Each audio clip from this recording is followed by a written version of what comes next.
Menkomdigi pastikan langsung internet untuk sekolah rakyat.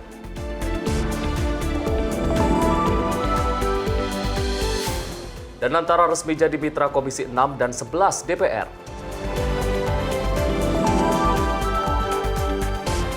Presiden apresiasi Polri dalam produksi pangan nasional.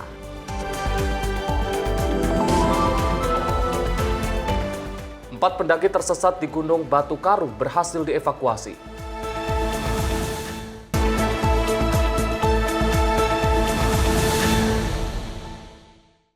Halo, selamat pagi pemirsa Simpo TV.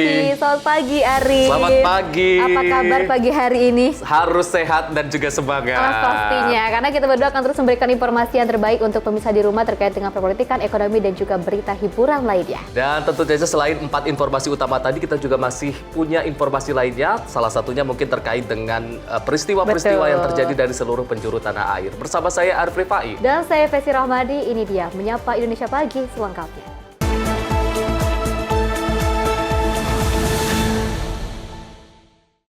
Pemirsa, kita awali dengan berita utama di tengah gencaran pembangunan infrastruktur untuk sekolah rakyat.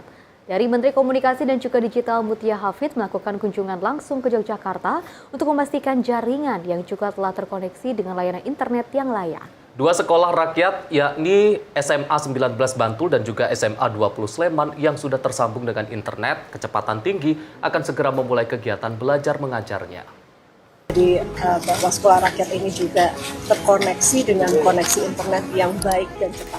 Menteri Komunikasi dan Digital Menkomdigi Mutia Hafid melakukan kunjungan langsung ke Yogyakarta untuk memastikan seluruh jaringan akses digital di sekolah rakyat telah terkoneksi dengan layanan internet yang layak. Hal ini merupakan langkah nyatanya dalam menindaklanjuti program prioritas Presiden Prabowo Subianto untuk memiliki sistem pendidikan cerdas atau Smart Education dengan menyerahkan langsung bantuan layanan internet cepat bagi dua sekolah rakyat SR di daerah istimewa Yogyakarta. Dua sekolah rakyat yang kini tersambung dengan internet kecepatan tinggi akan segera memulai kegiatan belajar mengajar. SR Kabupaten Bantul menerima layanan internet 100 Mbps untuk mendukung 75 siswa dari 3 rombongan belajar, sementara SR Kabupaten Sleman mendapat dukungan 200 Mbps yang akan digunakan oleh 200 siswa dari 5 kabupaten kota di Yogyakarta. Bantuan ini diterima langsung oleh Sekretaris Jenderal Kementerian Sosial Robin Rico sebagai bentuk sinergi antar kementerian dalam mendukung sistem pendidikan inklusif berbasis digital. Ya, tentu sebisa mungkin kita membantu dalam segala lini, tapi yang ditaruh di Perpres, kewajiban utamanya adalah pertama memastikan infrastruktur digital, jadi bahwa sekolah rakyat ini juga terkoneksi dengan koneksi internet yang baik dan cepat. Kemudian yang kedua adalah melakukan komunikasi publik dengan baik, karena setiap program atas nama transparansi harus dapat tersampaikan dengan baik kepada masyarakat. Jadi ini rata-rata di Jakarta aja kita belum pakai 100 Mbps. Di sini insya Allah bisa. Ya. Karena ini bebannya kebetulan 100 untuk operasional pelayanan 100. Langkah ini merupakan bagian dari komitmen Kemkomdigi untuk memastikan bahwa setiap anak Indonesia, terutama dari kelompok rentan, memiliki akses ke pendidikan berbasis teknologi sejalan dengan agenda besar transformasi digital nasional. Tim redaksi Simpo TV melaporkan. Ketua Umum Gerakan Dapur Indonesia Novalia Haikal Safar meresmikan salah satu titik satuan pelayanan program gizi atau SPPG di Jati Asih, Bekasi. Peresmian ini menandai langkah strategis Dapur Garuda Indonesia dalam mendukung program makan bergizi gratis khususnya untuk anak-anak Indonesia. Ketua Umum Gerakan Dapur Indonesia Novalia Haikal Safar telah menaungi 38 provinsi dengan 28 provinsi diantaranya telah terbentuk. Novalia menjelaskan Dapur MBG Jatisari mampu menyuplai makanan bergizi gratis ke 20 sekolah, mulai dari SD hingga SMA. Balita stunting dan ibu menyusui di Posyandu dengan total penerima manfaat mencapai kurang lebih 4.000 siswa per hari. Dirinya juga menjelaskan misi utama Dapur Garuda Indonesia, yaitu menciptakan lapangan pekerjaan, menggerakkan UMKM secara berkelanjutan, dan memberikan edukasi gizi yang baik bagi anak-anak untuk mencerdaskan bangsa. Program MBG diharapkan menjadi solusi nasional dalam membangun generasi Indonesia yang sehat, kuat, dan berdaya saing tinggi, sekaligus memperkuat kolaborasi antara pemerintah, masyarakat, dan dunia usaha. Jumlah sekolah kita kurang lebih 20 sekolah.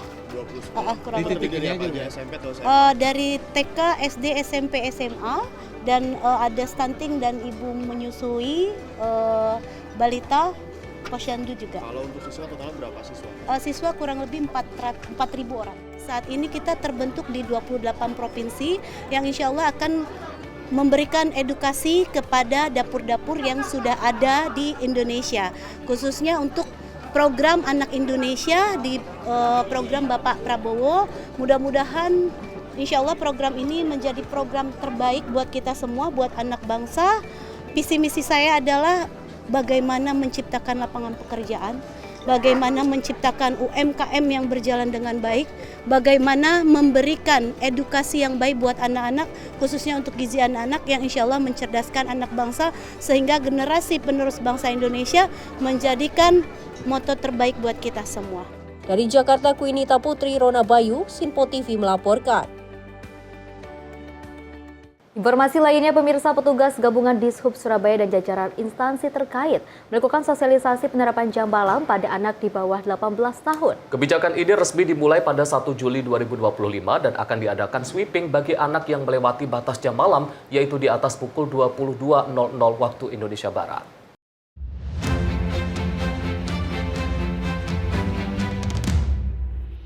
Sosialisasi penerapan jam malam anak dilakukan oleh petugas gabungan Dinas Perhubungan Surabaya dan jajaran instansi terkait. Penerapan jam malam pada anak ini akan diberlakukan pada anak usia di bawah 18 tahun.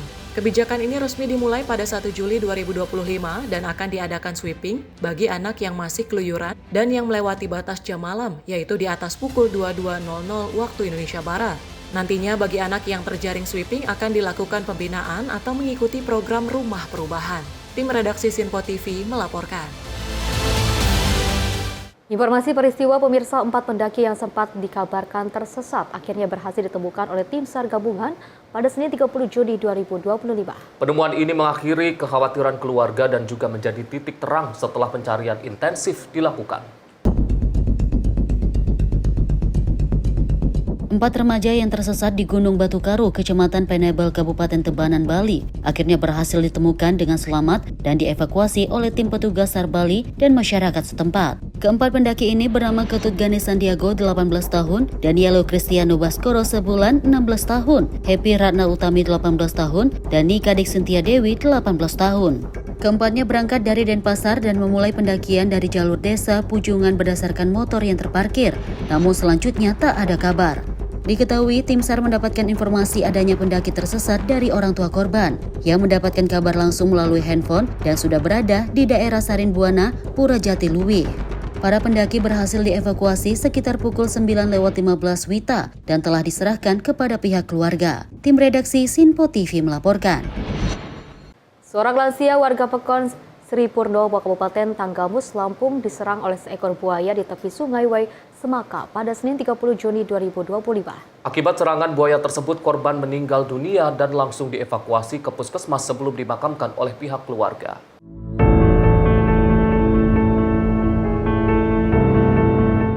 Korban bernama Wasim 80 tahun diduga turun ke sungai untuk buang air usai membersihkan rumput di kebun belakang rumahnya yang berbatasan langsung dengan sungai. Tiba-tiba seekor buaya besar muncul dan langsung menyeretnya ke tengah sungai. Warga yang melihat kejadian histeris dan berusaha menyelamatkan korban dengan melempari buaya menggunakan batu dan kayu. Buaya akhirnya melepaskan tubuh korban, namun korban sudah dalam keadaan meninggal dunia. Jenazahnya langsung dibawa ke puskesmas untuk pemeriksaan sebelum diserahkan kepada keluarga untuk dimakamkan. Warga berharap pemerintah segera menangani kemunculan buaya liar yang kian meresahkan dan membahayakan warga sekitar. Dari Jakarta, tim redaksi Sinpo TV melaporkan. Selain itu, pemirsa, sesosok mayat tanpa identitas ditemukan mengapung di aliran Sungai Lubuk, Minturun, Kecamatan Koto Tangah, Kota Padang pada Senin 30 Juni 2025. Penemuan jenazah tersebut menggegerkan warga dan segera dilaporkan ke pihak kepolisian. Tim SAR gabungan mengevakuasi mayat laki-laki tanpa identitas yang ditemukan mengambang di Sungai Lubuk Minturun, Kecamatan Koto Tangah, Kota Padang, Provinsi Sumatera Barat pada Senin 30 Juni 2025. Informasi penemuan mayat diterima oleh Basarnas dari anggota Polsek Koto Tangah Ridwan pada pukul 17.05 waktu Indonesia Barat. Evakuasi berjalan lancar dan tanpa kendala berarti. Jenazah korban berhasil dievakuasi dan dibawa ke Rumah Sakit Bayangkara Padang pada pukul 18.30 waktu Indonesia Barat untuk keperluan identifikasi lebih lanjut. Proses evakuasi turut melibatkan gabungan instansi, yakni Polsek Kota Tangah, Babinsa Kota Tangah, PMI Kota Padang, Rumah Zakat, BPBD Kota Padang, dan Basarnas Padang. Tim redaksi Sinpo TV melaporkan. Tim Basarnas mengevakuasi 2 jenazah bocah yang sebelumnya dilaporkan hilang setelah terseret arus dan tenggelam saat mandi di laut, Pantai Lokna, Kabupaten Aceh Besar. Evakuasi berlangsung pada hari ketiga pencarian korban, di mana kedua korban ditemukan pada dalam rentang waktu yang berbeda. 2 bocah yang menjadi korban tenggelam di Pantai Longa, Kabupaten Aceh Besar, ditemukan dalam kondisi meninggal dunia pada Senin 30 Juni 2025. Kedua korban ditemukan sekitar 1 km dari lokasi korban tenggelam. Diketahui kedua korban bernama M. Ozi Mahardika 8 tahun dan M. Amar Faujan 7 tahun warga Maulabo. Keduanya tenggelam pada Sabtu 28 Juni lalu saat berenang di objek wisata Pantai Longa bersama kedua orang tuanya. Keduanya diduga terseret arus dan dinyatakan hilang. Kedua korban ditemukan di lokasi terpisah di mana pukul 3.00 waktu Indonesia Barat, tim SAR gabungan menemukan korban M. Amar Faujan dalam kondisi meninggal dunia, terdampar di pantai Pulau Kapuk Longa. Sementara korban kedua M. Ozi Mahardika kembali ditemukan dalam kondisi meninggal dunia, terapung sejauh kurang lebih dari 1,2 km dari lokasi awal kejadian. Saat ini kedua korban dievakuasi ke rumah duka. Tim redaksi Sinpo TV melaporkan. Tim SAR gabungan juga mengevakuasi 1 orang korban yang terseret ombak di pantai Sumedang Ranah Pesisir, Kabupaten Pesisir Selatan, Sumatera Barat, dalam kondisi meninggal dunia. Korban ditemukan pada 30 Juni 2025 pukul 14.05 waktu Indonesia Barat dengan jarak 200 meter dari titik lokasi hanyut. Sebelumnya pada Minggu 29 Juni 2025, laporan kejadian diterima oleh Kantor Pencarian dan Pertolongan Padang dari masyarakat pada pukul 17.30 waktu Indonesia Barat. Diinformasikan telah terjadi 4 orang hanyut pada saat berenang di Pantai Sumedang, Kabupaten Pesisir Selatan. Namun hingga pukul 19.40 waktu Indonesia Barat, masyarakat berhasil menemukan 3 orang selamat dan 1 orang lainnya belum ditemukan. Masyarakat melalui BPBD Pesisir Selatan langsung menghubungi Kantor Pencarian dan Pertolongan Padang untuk meminta bantuan pencarian. Merespon laporan tersebut, tim Rescue Unit Siaga SAR Pesisir Selatan diberangkatkan menuju lokasi kejadian pada pukul 20.05 waktu Indonesia Barat dengan membawa peralatan berupa perahu karet, mopel, aqua eye, peralatan SAR air, dan peralatan medis. Di lokasi, tim langsung berkoordinasi dengan potensi SAR gabungan yang terdiri dari personel kepolisian, TNI, BPBD Pesisir Selatan, dan masyarakat yang dilanjutkan dengan pencarian. Dengan ditemukannya korban, operasi SAR dinyatakan selesai dan seluruh unsur SAR yang terlibat kembali ke satuan masing-masing. Tim redaksi Sinpo TV melaporkan. Memang kalau misalnya ada hari libur ataupun tanggal merah yang Arif dan juga pemirsa untuk berliburan ke pantai, ini menjadikan sebuah destinasi wisata favorit. Tapi alangkah lebih baiknya untuk kita misalkan mau berlibur ke pantai, healing, seperti itu ya, melepaskan stres ataupun penat, kita harus tetap berhati-hati dan juga waspada. Karena kita tidak tahu ya arus dari pantainya seperti apa, ombaknya setinggi apa, dan juga lagi apakah sedang genting atau tidak. Ini juga ada sangat disayangkan sekali, ada salah satu korban yang memang terseret oleh arus ombak seperti itu ya, tapi alhamdulillah telah ditemukan dan juga mudah-mudahan keluarga korban yang juga mengalami ataupun terdampak akibat dari adanya hal seperti ini bisa diberikan ketegaran yang seluas-luasnya. Dan tidak hanya di pantai juga, tapi di semua tempat ketika liburan ini harus berhati-hati karena kalau kita lihat juga di berita-berita sebelumnya ini ditemukan juga ada 2 korban meninggal dunia terseret arus sungai. Ya. Sebelumnya juga ada lansia di Lampung yang ketika mandi tapi diterkam buaya. Dan peristiwa-peristiwa semacam ini kembali mengingatkan kita untuk selalu waspada dimanapun berada, terutama di musim liburan seperti saat ini, mau di sungai, kemudian di pantai ataupun di mana-mana harus meningkatkan kewaspadaan karena itu tadi liburan kan kita ingin happy-happy, tapi yang paling penting adalah selamat sampai ke rumah kembali. Betul, kita tidak tahu ya peristiwa akan datang kapan saja, tidak hanya kita harus berhati-hati di kondisi laut seperti itu air, tapi juga di keadaan udara ataupun di darat juga kita harus tetap berhati-hati karena kita tidak tahu peristiwa bisa datang kapan saja. Dan kita lanjutkan informasi lainnya, pemirsa, diduga tercemar limbah aliran kali Cilemah Abang di Kabupaten Bekasi, Jawa Barat pada Selasa siang mengeluarkan busa putih. Dan selain itu kemunculan busa juga membuat aliran kali berbau tidak sedap hingga berdampak kesehatan warga, bahkan banyak ikan yang mati dampak dari pencemaran limbah.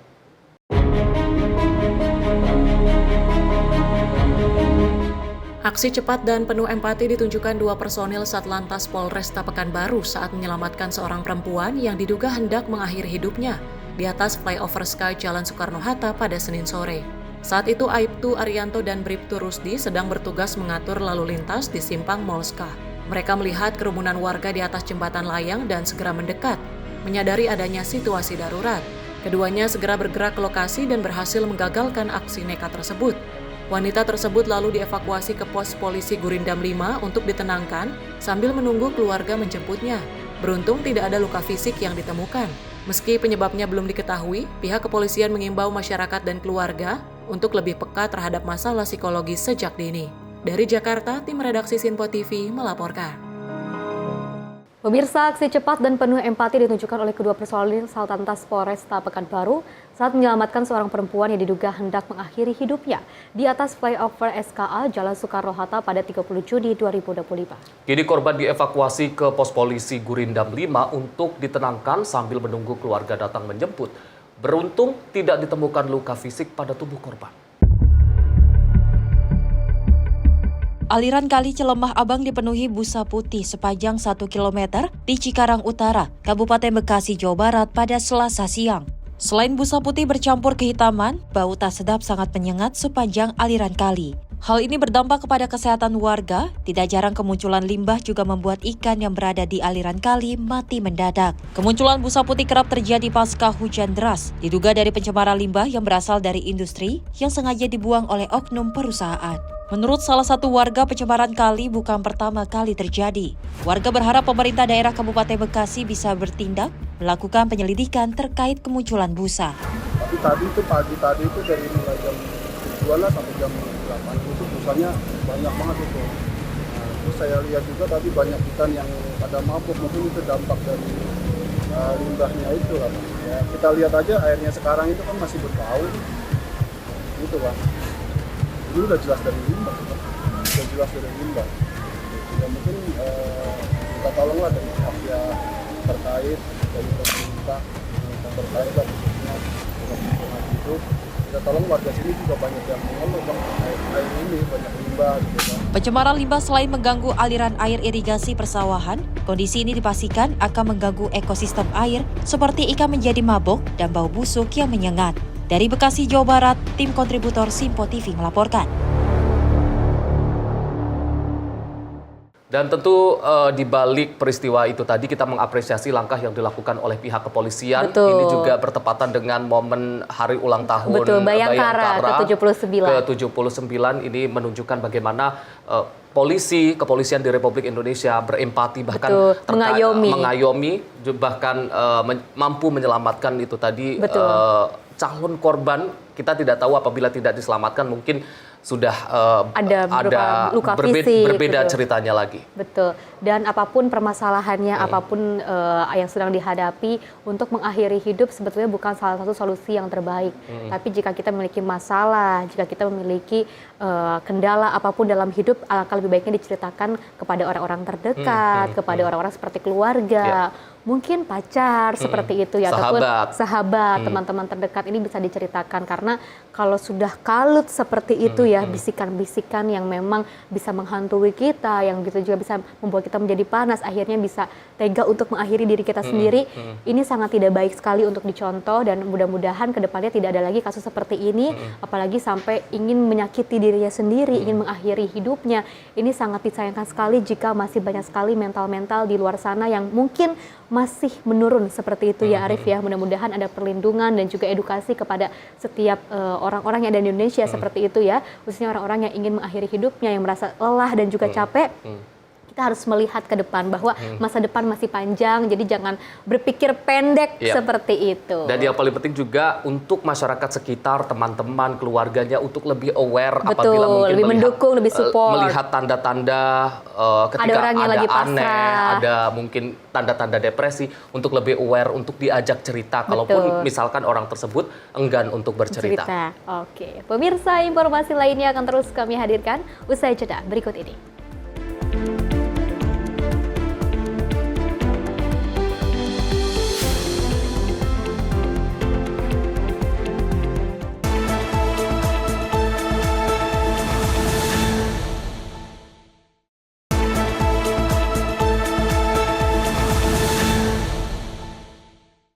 Selamat pagi pemirsa, Anda kembali menyaksikan Menyapa Indonesia Pagi. Kita lanjutkan ke informasi selanjutnya. DPR menggelar sidang paripurna ke-21 masa persidangan 4 tahun sidang 2024-2025 di Kompleks Parlemen Senayan, Jakarta pada Selasa siang. Dalam rapat tersebut membahas beberapa agenda seperti penyampaian keterangan pemerintah terhadap RUU Pertanggungjawaban APBN tahun 2024 hingga penetapan mitra kerja dan antara.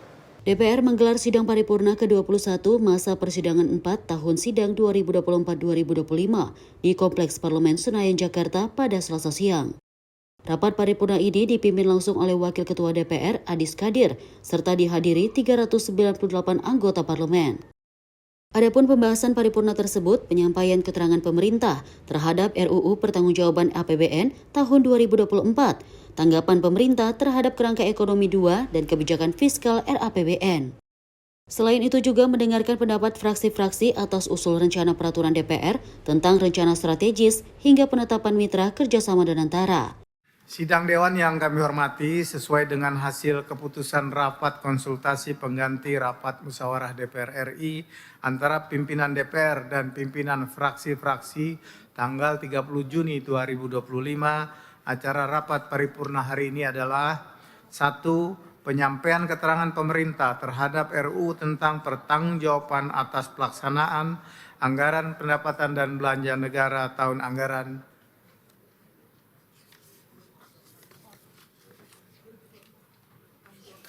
2024. Kedua, tanggapan pemerintah terhadap pandangan fraksi-fraksi atas kerangka ekonomi makro dan pokok-pokok kebijakan fiskal, KEM dan PPKF RAPBN 2026. 3. Pendapat fraksi-fraksi terhadap usul rancangan peraturan DPR RI tentang Renstra DPR RI tahun 2025-2029 dilanjutkan dengan pengambilan keputusan. 4. Penetapan mitra kerja Badan Pengelola Investasi atau BPI Daya Anagata Nusantara atau Danantara dilanjutkan dengan pengambilan keputusan. Sekarang kami akan menanyakan kepada sidang Dewan yang terhormat, apakah acara rapat tersebut dapat disetujui? Setuju. Terima kasih. Dari Jakarta, Farizal Ahmad Amin, Sinpo TV melaporkan. Selain itu, pemirsa, Ketua DPR Puan Maharani juga mengungkapkan bahwa pihaknya masih menunggu surat dari pemerintah perihal nama Duta Besar Republik Indonesia untuk Amerika Serikat. Puan berharap sosok nama Dubes tersebut nantinya dapat memahami dan juga terkait dengan situasi geopolitik dan dinamika global saat ini. Dalam waktu dekat, pemerintah akan mengirimkan nama calon Duta Besar Republik Indonesia untuk Amerika Serikat kepada Dewan Perwakilan Rakyat. Nama calon dubes tersebut nantinya akan mengikuti sesuai mekanisme yang ada di parlemen, khususnya fit and proper test. Ketua DPR Puan Maharani mengatakan, sosok yang dicalonkan pemerintah dapat memahami situasi geopolitik dan dinamika global saat ini. Tidak hanya itu saja, bahkan juga diharapkan harus memiliki kecakapan dalam hal berdiplomasi dengan pihak-pihak terkait di negara yang akan ditempatkan. Terkait nama-nama dubes, tentu saja DPR menunggu surat dari pemerintah dan siapa saja namanya, siapa yang diusulkan. Yang kami berharap dengan situasi geopolitik dan situasi global yang seperti ini, kami berharap bahwa nama-nama yang diusulkan memang sebaiknya adalah orang-orang yang memang mengetahui tentang situasi geopolitik, situasi global, bisa diterima oleh negara-negara yang nanti mereka ini diusulkan menjadi dubes di negara-negara tersebut dan bisa berkomunikasi dan berkoordinasi dengan pihak-pihak yang ada di negara tersebut. Dari Jakarta, Farizal Ahmad Amin, Sinpo TV melaporkan. Dari Dewan Perwakilan Rakyat secara resmi menetapkan mitra kerja Komisi 6 dan Komisi 11 sebagai mitra kerja Badan Pengelola Investasi Daya Anagata Nusantara atau Danantara. Penetapan tersebut dilakukan melalui sidang paripurna DPR di Kompleks Parlemen Senayan, Jakarta.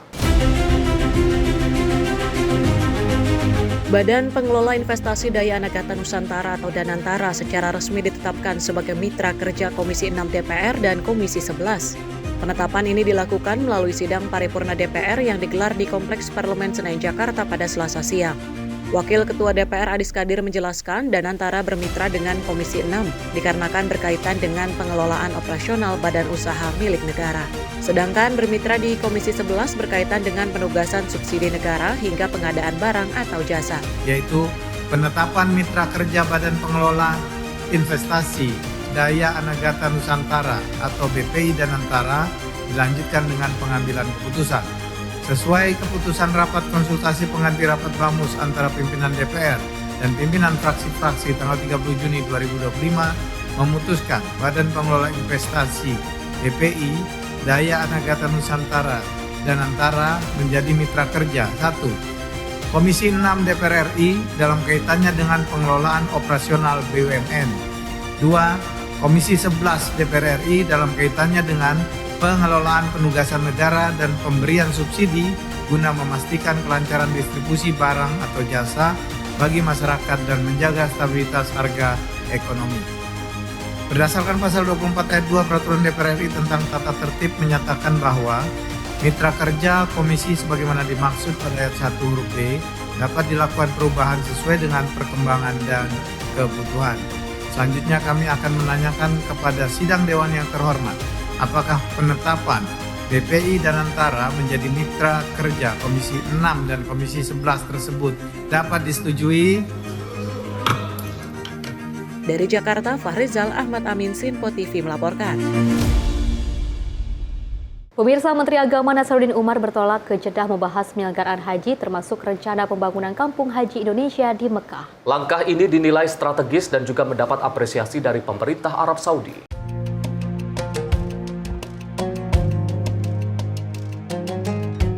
Menteri Agama Nasaruddin Umar bertolak ke Jeddah, Arab Saudi pada Selasa 1 Juli 2025 dalam mendampingi Presiden Prabowo Subianto untuk kunjungan kerja ke Arab Saudi. Salah satu agenda utama adalah pembahasan penyelenggaraan haji, termasuk rencana pembangunan perkampungan haji Indonesia di Mekah.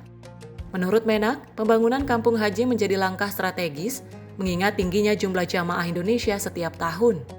Ia menyebut lebih dari 1,5 juta jamaah umroh dan 220.000 jamaah haji berasal dari Indonesia. Gagasan ini dinilai penting untuk memperkuat pelayanan jamaah secara berkelanjutan.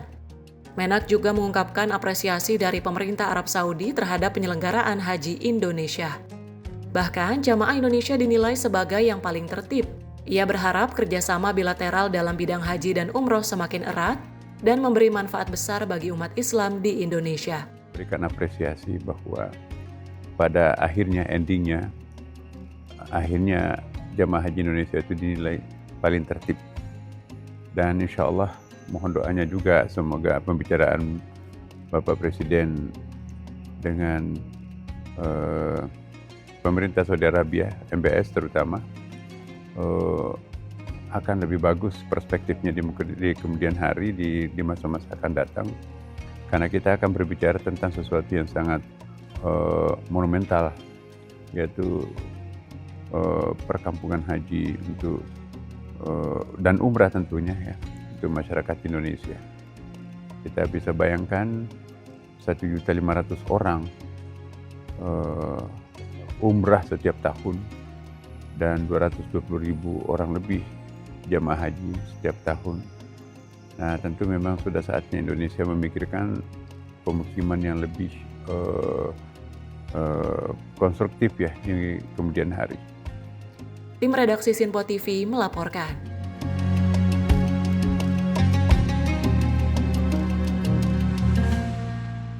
Dirjen PHU Hilman Latif bertemu dengan Deputi Kemenhaj Saudi bahas evaluasi haji 2025 dan persiapan haji 2026. Arab Saudi meminta Indonesia mulai persiapan lebih awal sesuai tahapan resmi yang telah ditetapkan.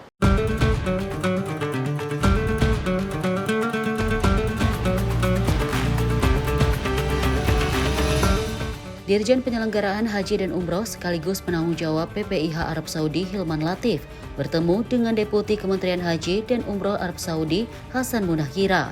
Pertemuan ini membahas evaluasi penyelenggaraan haji 2025 serta persiapan haji 2026 yang berlangsung di kantor Kementerian Haji Saudi di Jeddah. Hilman menyampaikan bahwa berbagai kendala operasional haji tahun ini berhasil diatasi berkat kerjasama yang solid. Ia juga mengungkapkan pesan dari pihak Saudi agar Indonesia mulai mempersiapkan haji lebih awal sesuai tahapan yang ditetapkan. Ya, insya Allah kami juga ingin menyampaikan bahwa tadi bertemu dengan Kementerian Haji Saudi Arabia dan tentu saja mendiskusikan hal-hal yang terjadi tahun ini, dan kami semua bersyukur atas pertolongan Allah Subhanahu wa taala dengan kerja keras berjibaku bahu-membahu. Sebagian besar persoalan yang muncul pada saat operasional bisa kita selesaikan bersama-sama. Tentu Kementerian Haji dan Umroh Saudi Arabia berpesan pada kita dan seluruh stakeholders untuk mempersiapkan sedari awal, lebih dini, dari mulai tahapan-tahapan yang sudah ditetapkan oleh Kerajaan Saudi, ya, dari mulai penetapan kuota, kemudian juga penetapan lokasi di masyair, kemudian juga persiapan kontrak, penentuan jamaah, pelunasan, dan lain-lain, memang disarankan bisa dilakukan lebih awal. Tentu kami akan menyampaikan ini kepada stakeholders yang terkait untuk penyelenggaraan Haji 1447 Hijriah, dan mudah-mudahan kita semua diberikan kemudahan untuk itu. Arab Saudi telah memberikan timeline resmi untuk pelaksanaan Haji 1447 Hijriah 2026 Masehi, mulai dari penetapan kuota, lokasi masyair, hingga pelunasan jemaah. Hilman menegaskan akan menyampaikan hal ini kepada seluruh pihak terkait di Indonesia. Tim redaksi Sinpo TV melaporkan.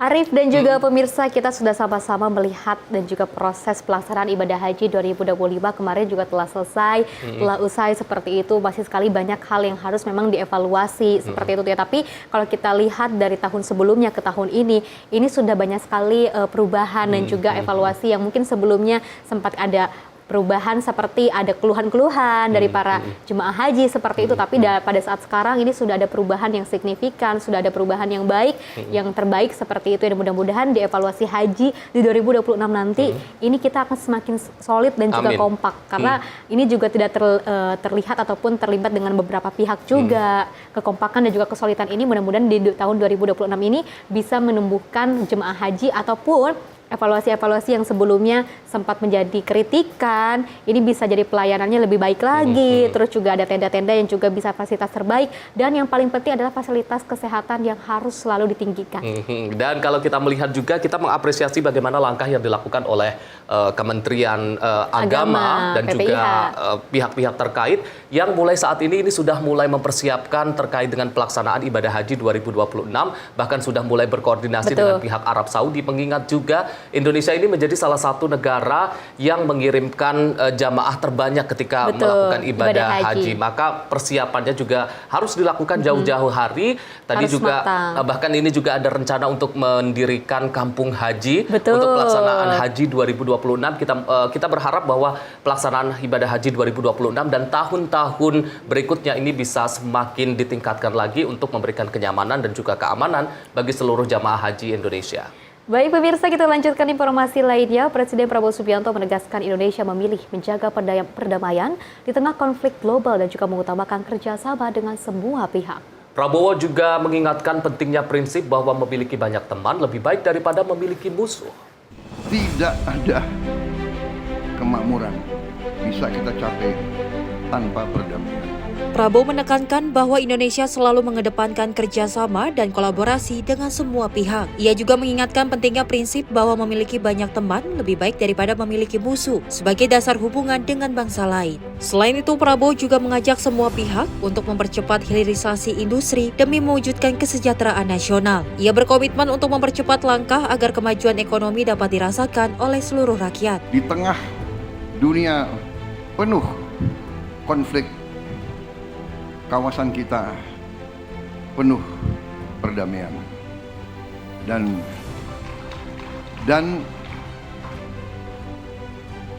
tidak ada kemakmuran bisa kita capai tanpa perdamaian. Dan Indonesia selalu memilih kerjasama, selalu memilih kolaborasi, selalu memilih jalan tengah. Terima kasih sekali lagi. Hilirisasi akan jalan terus. Momentum akan kita percepat. Kita mau bergerak cepat, rakyat menuntut, mengharapkan kemajuan cepat. Tim redaksi Simpo TV melaporkan. Pemirsa, Menteri Luar Negeri Sugiono menegaskan bahwa posisi Indonesia saat ini menolak segala bentuk penjajahan. Menurutnya, hal ini sesuai dengan komitmen Prabowo Subianto saat dilantik menjadi presiden untuk selalu terlibat aktif dalam menciptakan perdamaian di dunia.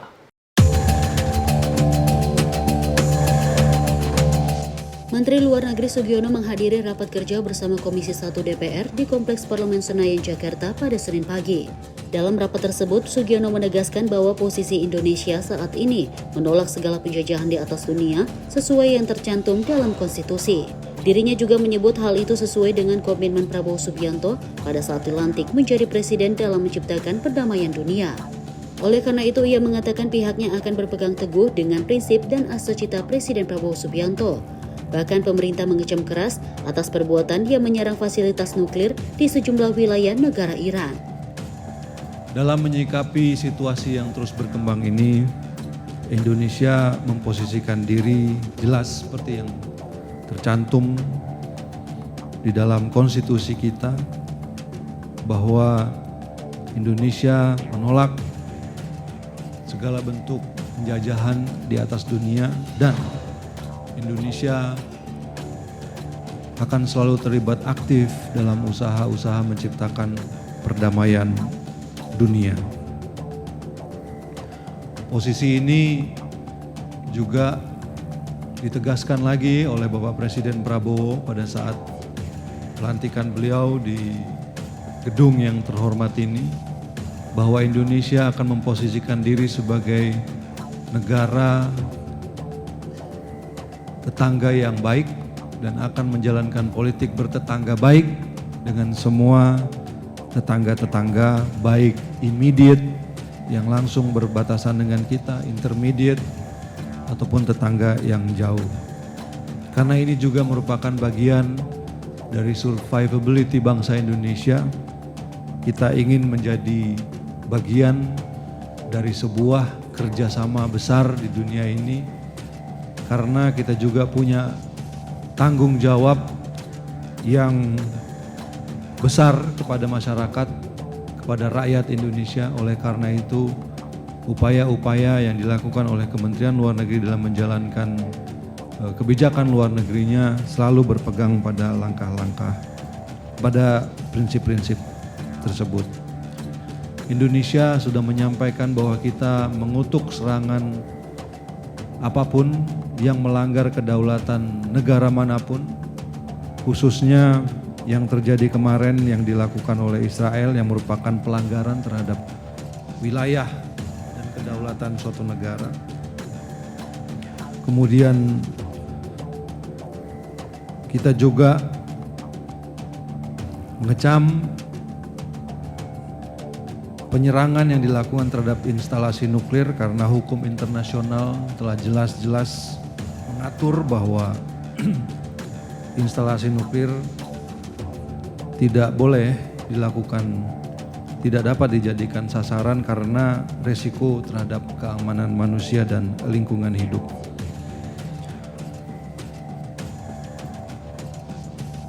Dan juga membahayakan rezim non-proliferasi senjata nuklir dan traktat non-proliferasi senjata nuklir. Dari Jakarta, Farijal Ahmad Amin, Simpo TV melaporkan.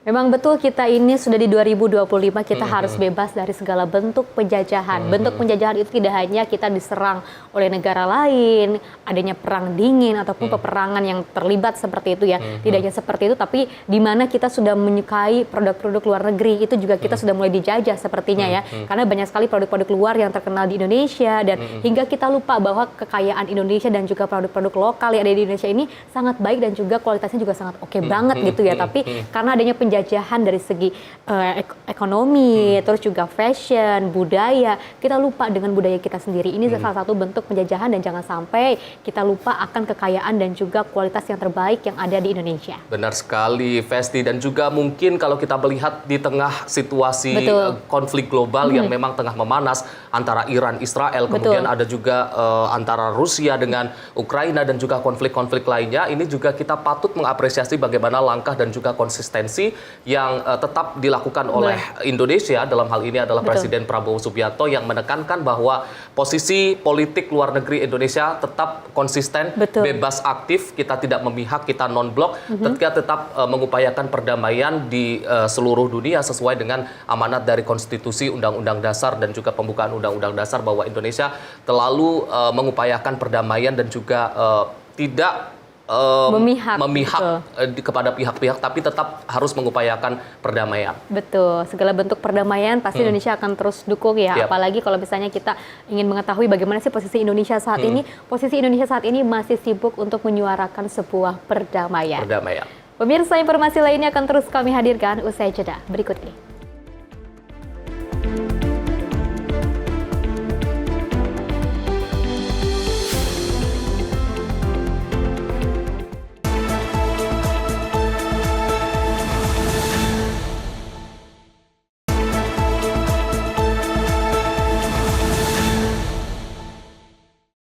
Pemirsa, Anda kembali menyaksikan Menyapa Indonesia Pagi. Peringatan Hari Bayangkara ke-79 digelar di lapangan Monumen Nasional Jakarta pada Selasa pagi 1 Juli 2025. Presiden Prabowo Subianto juga bertindak sebagai inspektur upacara.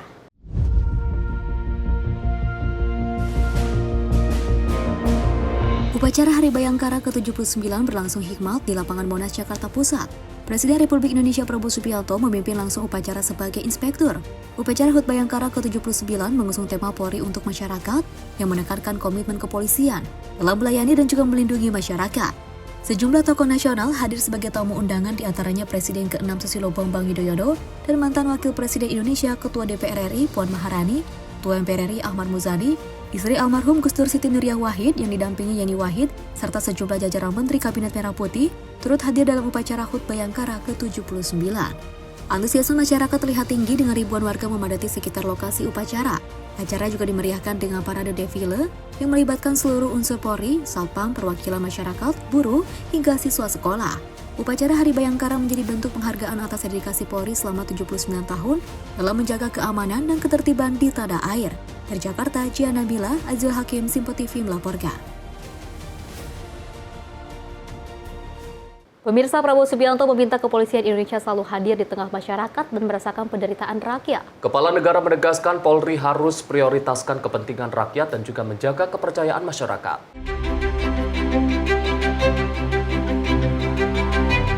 Presiden Prabowo Subianto menegaskan bahwa polisi Indonesia harus berbeda dari aparat di negara maju yang sudah makmur. Dalam peringatan Hari Bayangkara ke-79 di Monas, Jakarta, ia meminta Polri untuk selalu hadir di tengah masyarakat dan merasakan langsung kesulitan rakyat. Prabowo mengingatkan bahwa kemerdekaan Indonesia harus diisi dengan kesejahteraan dan keadilan. Polisi yang dicintai rakyat adalah yang membela kelompok paling rentan, dan ia mengapresiasi peran Polri dalam berbagai program nasional, termasuk peningkatan produksi jagung dan makanan bergizi gratis. Meski menghadapi berbagai tantangan dan tekanan, Prabowo menekankan bahwa keteguhan dan empati menjadi kunci kekuatan Polri. Ia menutup pidatonya dengan mengajak polisi untuk selalu mengutamakan kepentingan rakyat dan menjaga kepercayaan masyarakat. Saya melihat dan menyaksikan kepolisian kita sekarang sungguh-sungguh turun ke rakyat. Saya melihat sekarang kepolisian mengambil inisiatif, mengambil peran, terjun ke rakyat, bekerja di tengah rakyat, membantu meningkatkan produksi pangan bangsa kita. Untuk itu, saya ucapkan terima kasih yang sebesar-besarnya. Polisi Indonesia tidak boleh seperti polisi-polisi negara yang sudah kaya dan maju. Polisi Indonesia harus di tengah-tengah rakyat, harus merasakan penderitaan rakyat, harus merasakan kesulitan rakyat, harus mendengar jeritan hati rakyat. Karena itu, saya terima kasih. Tim redaksi Sinpo TV melaporkan. Dalam menyambut HUT Bayangkara ke-79, sejumlah harapan serta pesan disampaikan beberapa tokoh, mulai dari Panglima TNI Jenderal Agus Subianto, Jaksa Agung RI ST Burhanuddin, Ketua KPK Setio Budianto, hingga Ketua Dewan Pers Komarudin Hidayat. Polri dinilai selalu menunjukkan komitmen dalam memberikan pengabdian terbaik bagi negeri, serta diharapkan semakin dicintai oleh masyarakat karena pengabdiannya. Di momentum HUT Bayangkara ke-79, sejumlah harapan serta pesan disampaikan beberapa tokoh. Mulai dari Panglima TNI Jenderal Agus Subianto, Jaksa Agung RI, ST Burhanuddin, Ketua KPK Setio Budianto, hingga Ketua Dewan Pers Komarudin Hidayat. Mulai dari Panglima TNI Jenderal Agus Subianto yang juga menekankan pentingnya sinergitas bersama Polri dalam mensukseskan berbagai cita-cita bangsa Indonesia. Ia menerangkan bahwa momentum peringatan Hari Bayangkara ke-79 diharapkan semakin meneguhkan komitmen Polri untuk memberikan pelayanan terbaiknya kepada masyarakat.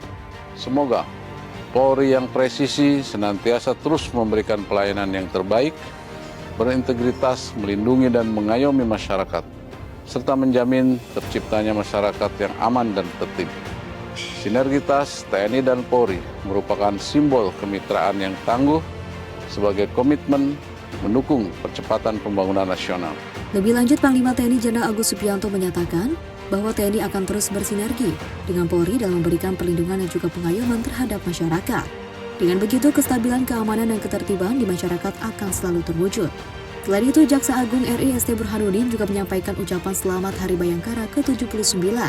Jaksa Agung berharap Polri akan terus mengayomi dan jadi pelindung bagi masyarakat. Hal itu tercermin dari tema yang diusung dalam HUT Bayangkara ke-79, yaitu Polri untuk masyarakat. Semoga momentum ini Kepolisian Negara Republik Indonesia senantiasa menjadi garda terdepan dalam menjaga keamanan, ketertiban, dan keutuhan bangsa. Dengan menjunjung tinggi profesionalisme, integritas, dan pengabdian tanpa henti, mari bersama wujudkan Indonesia yang lebih aman, damai, dan berkeadilan. Dirgahayu Kepolisian Republik Indonesia, jayalah Bayangkara untuk Indonesia Emas. Lebih lanjut, ia juga menyampaikan Polri ke depan diharapkan terus menjadi garda terdepan dalam menjaga keamanan dan ketertiban masyarakat. Polri juga diharapkan terus menjaga profesionalisme dalam penegakan hukum yang berkeadilan. Sementara itu, Ketua KPK Setio Budianto mengungkapkan bahwa Polri selalu menunjukkan komitmennya memberikan pengabdian terbaik bagi negeri. Menurutnya, hal ini terbukti dari pelayanan kepada masyarakat dan penindakan hukum yang selama ini dilakukan. Ia berpandangan hal itu patut diapresiasi setinggi-tingginya, sebab hingga usia yang ke-79, Polri tetap konsisten akan hal tersebut. Kami berharap di usia ke-79 ini, Polri terus memperkokoh komitmen dalam membangun kepercayaan publik, menjadi teladan dalam penegakan hukum yang bersih, serta menjadi mitra strategis dalam upaya pemberantasan korupsi. Lebih lanjut, Ketua KPK menyampaikan harapannya ke depan agar Polri terus memperkokoh komitmen dalam membangun kepercayaan publik, menjadi teladan dalam menegakkan hukum yang juga bersih serta menjadi mitra strategis dalam upaya pemberantasan korupsi. Ucapan selamat Hari Bayangkara ke-79 juga datang dari Ketua Dewan Pers Komarudin Hidayat. Ketua Dewan Pers berharap Polri semakin dicintai oleh masyarakat karena pengabdiannya kepada negeri yang selalu konsisten.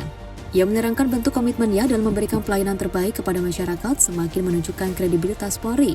Semoga ke depan Polri semakin dicintai rakyat karena kredibilitasnya, karena layanannya kepada masyarakat, sehingga Polri menjadi pintu pertama yang diketuk oleh rakyat, tempat rakyat mengadu ketika ada persoalan-persoalan. Bukannya mereka takut pada polisi, tapi hendaknya polisi justru dicintai dan dekat dengan hati rakyat. Lebih lanjut, ia menjelaskan bahwa pelayanan terbaik yang diberikan selama ini akan membuat Polri menjadi pintu pertama yang diketuk oleh rakyat. Bahkan tempat rakyat mengadu ketika ada persoalan-persoalan. Dari Jakarta, tim redaksi Sinpo TV melaporkan. Wow, HUT Bayangkara ke-79. Ya, Arif, kita melihat memang begitu antusias masyarakat Indonesia menyambut HUT Bayangkara ke-79. Kita lihat dari posisi padatnya kemacetan seperti itu ya untuk menyambut Hari Bayangkara. Berarti masyarakat Indonesia begitu mencintai Polri seperti itu ya. Dan kalau kita lihat memang banyak sekali harapan tidak hanya dari masyarakat saja, tapi juga tadi dari Ketua KPK, terus juga dari Jaksa. Ini harapan besar harapannya terkait dengan Polri ini ini bisa terus memberikan pengayoman yang terbaik, pelayanan yang terbaik, karena tugas dari Polri kan untuk mengayomi masyarakat. Tapi yang lagi-lagi kita harus selalu mengetahui mana yang salah, mana yang tidak salah, seperti itu ya. Kita harus selalu condong kepada hal-hal yang positif. Mudah-mudahan kedepannya Polri semakin bisa untuk masyarakat. Mengayomi masyarakat. Seperti yang disampaikan oleh Presiden Prabowo Subianto juga ketika menghadiri perayaan hari ulang tahun Polri ke-79 ini, beliau juga memesan kepada Polri untuk lebih mengedepankan kepentingan masyarakat. Dan kalau kita melihat bagaimana antusiasme dari masyarakat yang hadir di lapangan Monas begitu luar biasa, ini menunjukkan bagaimana kepercayaan dari masyarakat ini sudah semakin tinggi terhadap Polri. Dan mudah-mudahan dalam momentum hari ulang tahun ke-79 ini dari tubuh Polri sendiri bisa lebih meningkatkan bagaimana pelayanan terhadap masyarakat agar kepercayaan dan juga antusiasme dari masyarakat ini juga terus meningkat untuk Polri. Selain itu pemirsa, dalam rangka memeriahkan Hari Bayangkara ke-79 tahun 2025, Polres Garut menggelar lomba fashion show penyamaran unik yang juga penuh gelak tawa. Kegiatan ini berlangsung di halaman Mapolres Garut dengan diikuti puluhan anggota dari berbagai satuan fungsi dan juga polsek jajaran yang beradu kreativitas dalam penyamaran diri.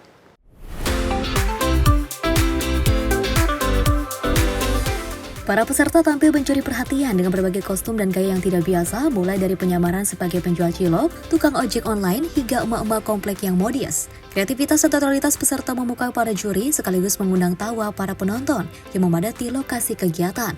Kapolres Garut AKBP Muhammad Fajar Gemilang menyampaikan bahwa lomba ini digelar sebagai bentuk hiburan internal yang juga bertujuan meningkatkan kekompakan serta kemampuan improvisasi anggota dalam bertugas, khususnya dalam penyamaran atau undercover operation. Sebagai bentuk apresiasi, panitia memberikan hadiah menarik kepada para pemenang. Juara pertama mendapatkan hadiah kulkas, disusul juara kedua dengan hadiah televisi dan hadiah hiburan lainnya untuk peserta terfavorit dan paling menghibur.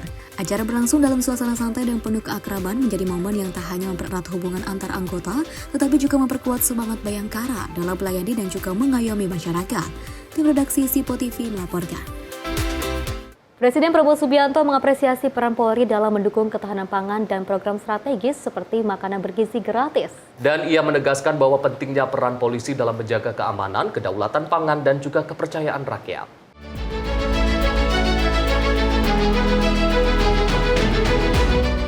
Dalam pidatonya saat peringatan HUT ke-79 Bayangkara di Monas, Jakarta, Presiden RI Prabowo Subianto mengapresiasi peran Polri dalam mendukung ketahanan dan kedaulatan pangan nasional. Prabowo menegaskan bahwa pangan adalah kunci utama keamanan negara. Tak hanya itu, Prabowo menyebut Polri telah menunjukkan prestasi luar biasa, termasuk kontribusinya dalam produksi jagung nasional yang mencapai rekor tertinggi. Kepala negara juga memuji inisiatif Polri dalam program strategi seperti makanan bergizi gratis untuk anak-anak serta ibu hamil dan menyusui. Inisiatif pimpinan kalian untuk ikut serta secara langsung, secara masif dalam berbagai kegiatan strategis kita, pemberian makan bergizi kepada rakyat kita. Ini adalah hal yang strategis. Ini adalah untuk menyelamatkan anak-anak dan cucu-cucu kita. Ini adalah untuk menyelamatkan masa depan bangsa kita. Jadi makan bergizi ini adalah langkah strategis dan langkah yang benar. Saya ucapkan terima kasih keterlibatan polisi dalam usaha ini. Polisi dan TNI sekarang ini berada di ujung tombak daripada program besar ini. Saudara-saudara telah ikut dalam pendidikan para sarjana penggerak pembangunan Indonesia. Saudara-saudara juga mendukung langsung usaha kedaulatan pangan nasional. Di beberapa bidang, saudara-saudara sudah menunjukkan prestasi. Produksi jagung kita tertinggi selama sejarah Republik Indonesia. Dan itu adalah tidak sedikit peran Kepolisian Negara Republik Indonesia di bawah kepemimpinan Kapolri Jenderal Polisi Listio Sigit Prabowo dengan jajarannya. Saudara-saudara, lanjutkan perjuangan ini, jaga kepercayaan rakyat, selalu sekali lagi mengutamakan kepentingan rakyat di atas kepentingan yang lain. Menutup pidatonya, Presiden meminta Polri terus melanjutkan perjuangan demi rakyat dan masa depan bangsa. Ia mengingatkan pentingnya menjaga kepercayaan masyarakat sebagai pondasi utama pengabdian kepolisian. Tim redaksi Simpo TV melaporkan.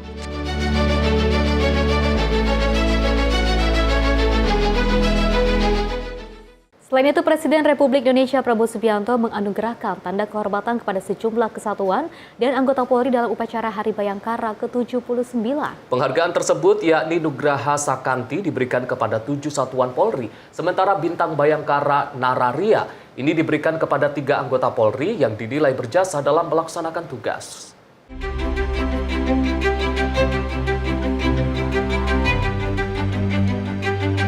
Presiden Prabowo Subianto resmi menetapkan 2 keputusan Presiden, yakni Keputusan Nomor 49 PK Tahun 2025 dan Nomor 50 TK Tahun 2025 tentang penganugerahan tanda kehormatan kepada kesatuan dan personel Polri. Hal ini disampaikan Sekretaris Militer Presiden Maijen TNI Kosasih dalam upacara HUT Bayangkara ke-79.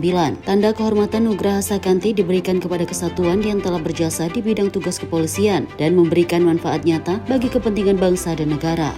Keputusan Presiden Republik Indonesia Nomor 49 TK Tahun 2025 tentang penganugerahan tanda kehormatan Nugraha Sakanti. Dengan rahmat Tuhan Yang Maha Esa, Presiden Republik Indonesia menimbang dan seterusnya, mengingat dan seterusnya, memutuskan, menetapkan dan seterusnya. Ke-1, menganugerahkan tanda kehormatan Nugraha Sakanti kepada kesatuan di lingkungan kepolisian sebagai penghargaan atas jasanya di bidang tugas kepolisian yang bermanfaat bagi kepentingan bangsa dan negara. Kedua dan seterusnya, ditetapkan di Jakarta pada tanggal 1 Juli 2025. Presiden Republik Indonesia Prabowo Subianto.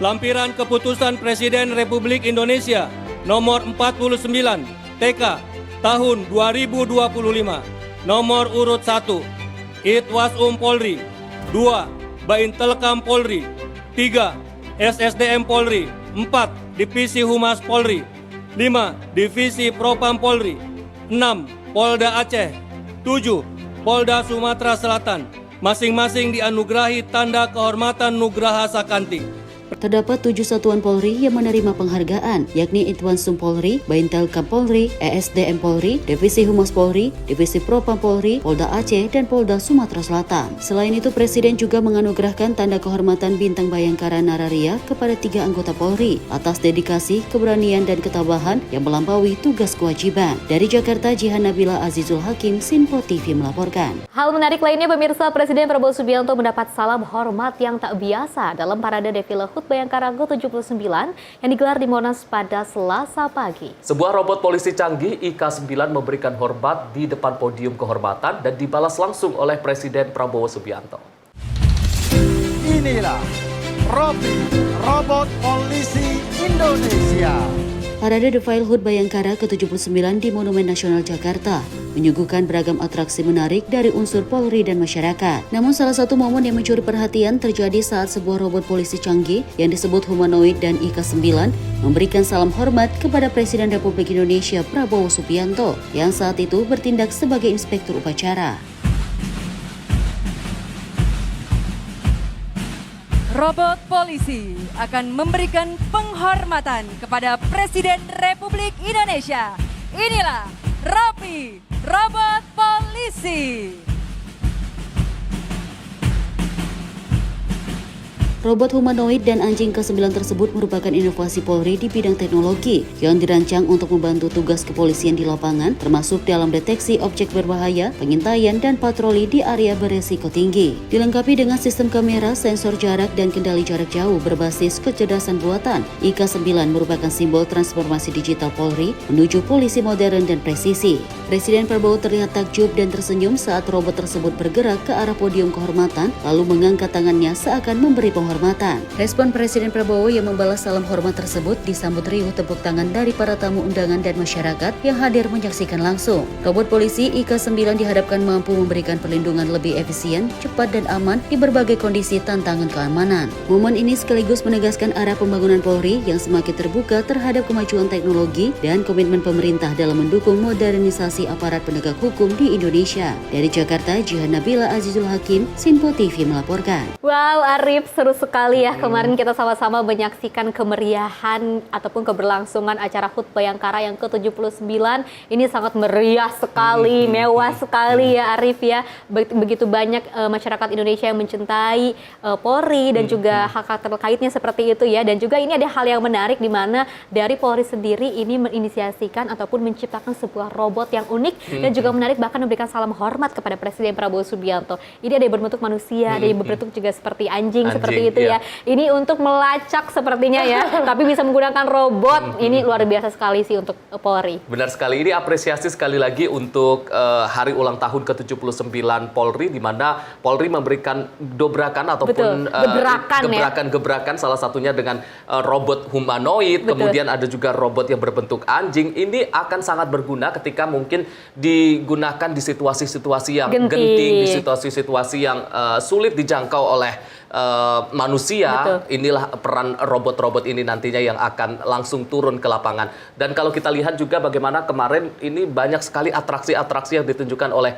anggota Polri, mulai dari terjun dari puncak Monas, kemudian ada juga atraksi terjun payung, juga atraksi defile anjing pelacak juga. Ada juga. Ini juga yang menarik juga di hari ataupun di momen ulang tahun ke-79 Polri. Betul. Dan kalau kita lihat ya Arif ya, ternyata tidak hanya pandai dalam mengatasi permasalahan masyarakat Indonesia, tapi juga dari Polri ini memiliki intelijen yang sangat luar biasa, kecerdasan yang juga sangat luar biasa, mampu memberikan inovasi dan juga teknologi yang canggih luar biasa ya. Kita apresiasi kepada seluruh Polri yang ada di Indonesia. Mudah-mudahan kedepannya bisa terus mengembangkan tugasnya dengan sangat baik, amanahnya bisa sangat baik dijalankan juga seperti itu ya, dan semakin dicintai oleh seluruh masyarakat Indonesia. Dan sekali lagi kita ucapkan selamat hari ulang tahun, selamat hari jadi Bayangkara ke-79.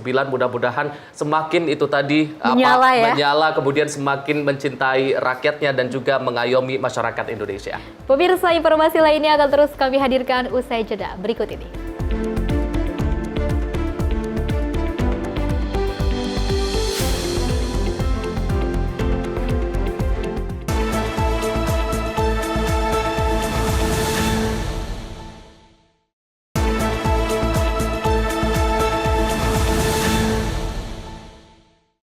Pemirsa, Anda kembali menyaksikan Menyapa Indonesia Pagi. Petugas Satpol PP Kabupaten Bogor pada Senin pagi menertibkan ratusan bangunan liar di sepanjang Jalan Raya Hugeng Imam Santoso, Bogor.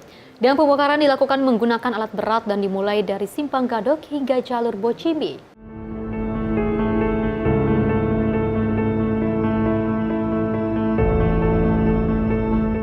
Sebanyak 130 bangunan liar tanpa izin yang berdiri di sepanjang Jalan Raya Jenderal Hugeng Imam Santoso, Kecamatan Ciawi, Kabupaten Bogor, pada Senin pagi dibongkar Satpol PP Kabupaten Bogor. Penertiban dilakukan lantaran bangunan tersebut melanggar aturan dan mengganggu tata ruang. Petugas mengerahkan 1 unit alat berat untuk membongkar 50 bangunan permanen dan 80 bangunan liar lainnya yang merupakan bangunan semi permanen. Pembongkaran dimulai dari Simpang Gadok hingga perempatan Ciawi dan dilanjutkan ke jalur Bocimi. Seluruh bangunan yang ditertibkan telah melalui proses teguran sebanyak 3 kali sesuai dengan ketentuan peraturan daerah yang berlaku.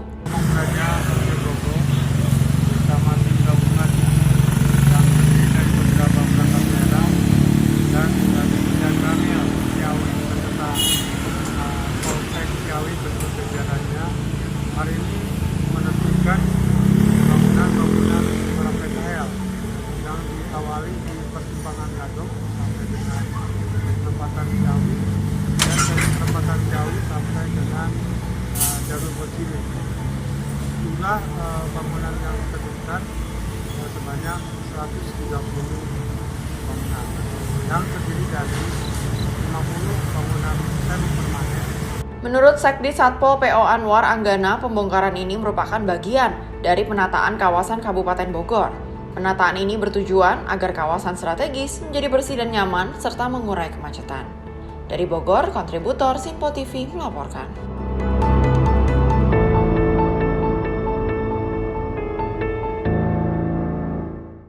Informasi lainnya, pemirsa, sebuah rumah semi permanen di Kampung Rawaterong, Kamal Kalideres, Jakarta Barat, ambruk diduga penopang rumah yang lapuk dimakan usia tak mampu menahan guyuran air hujan selama 2 hari. Beruntung salah seorang anggota keluarga yang tengah memasak di dapur berhasil lolos dari robohan bangunan saat mendengar suara gemeretak kayu sebelum ambruk.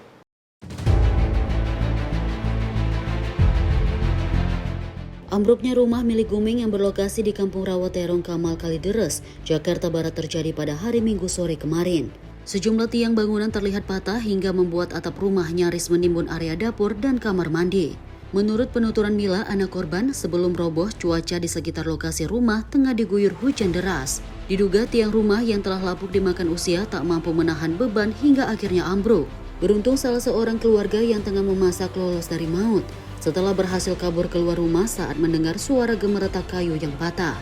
Kemarin sekitar jam 5:20 kan saya pergi kondangan tuh.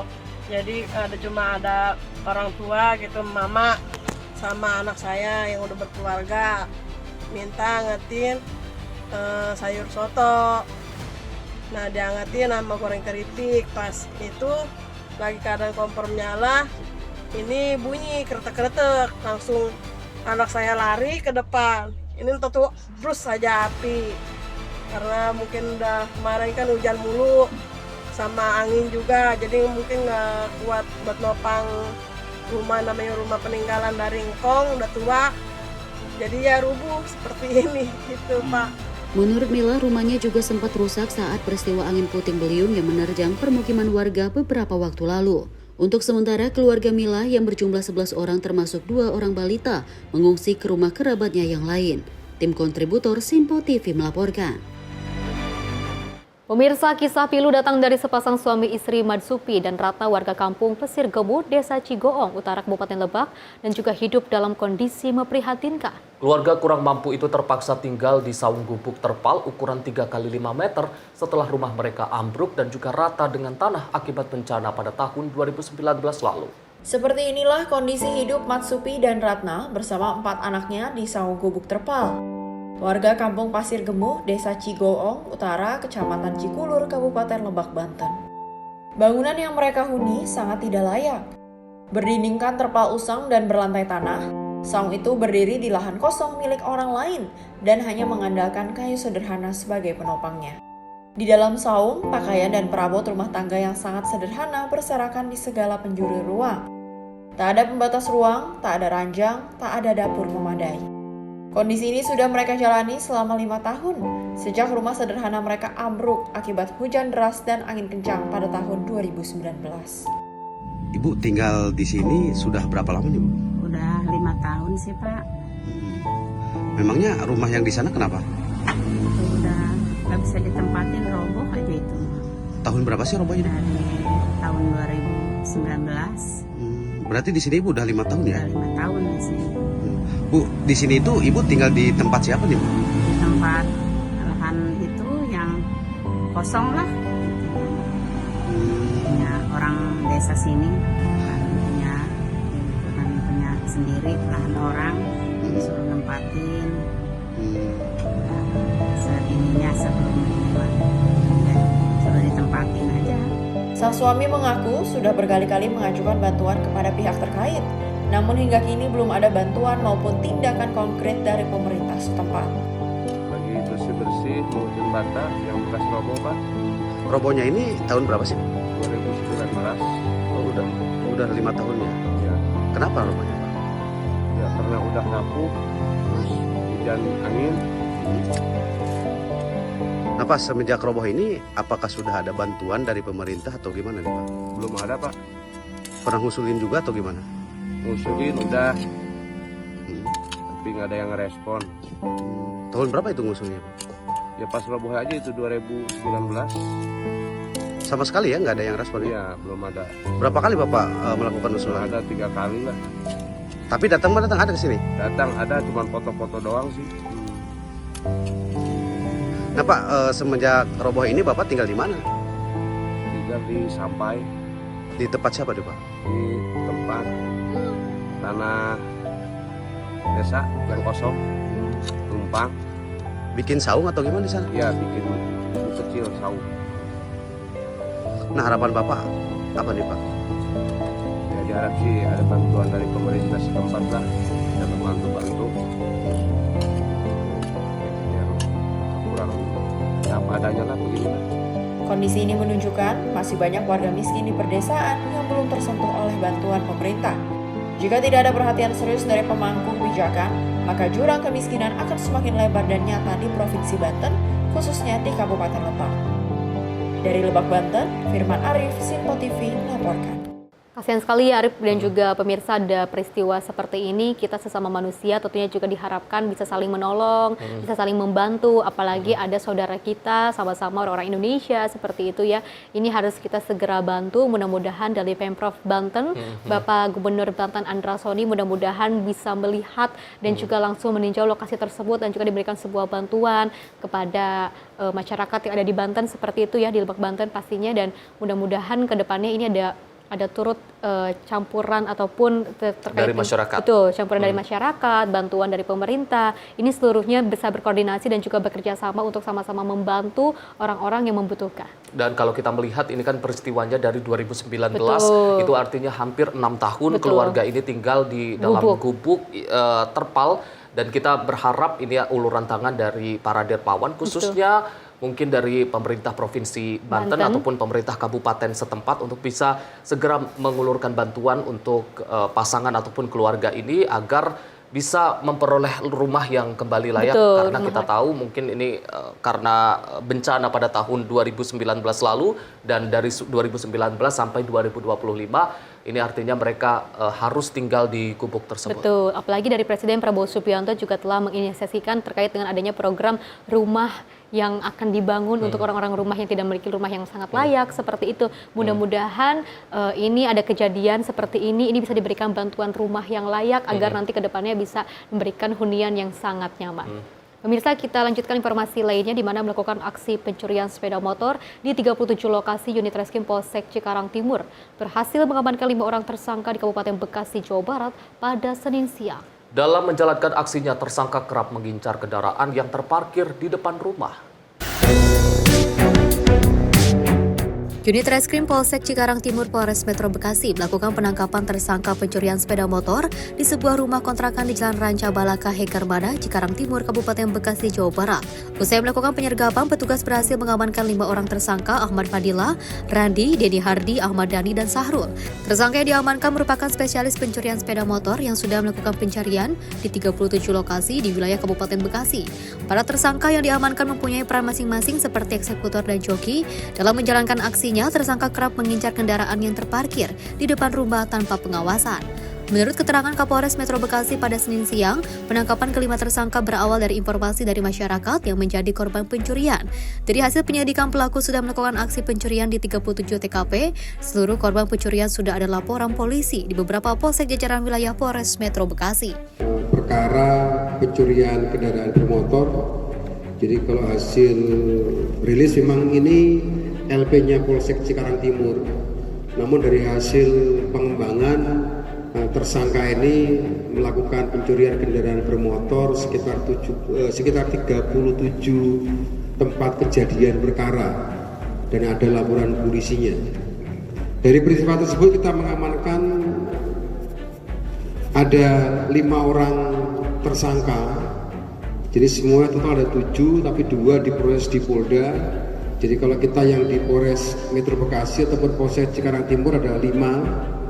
Jadi tersangka atas nama AF, tersangka atas inisial RR, kemudian saudara DHK, tersangka AD, kemudian tersangka S.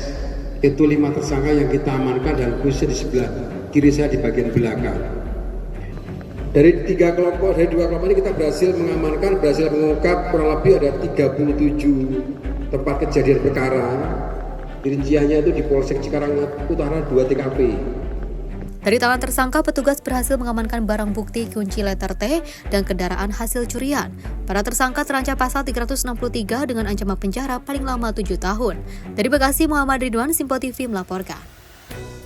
Pemirsa, di Treskrimum Polda Banten menangkap 7 pelaku aksi pemerasan dan premanisme yang disertai kekerasan yang terjadi di kawasan proyek PT Lotte Chemical Indonesia Cilegon, Banten. Dan mereka sebelumnya menuntut agar warga lokal diperkerjakan di perusahaan dan pengelolaan limbah perusahaan.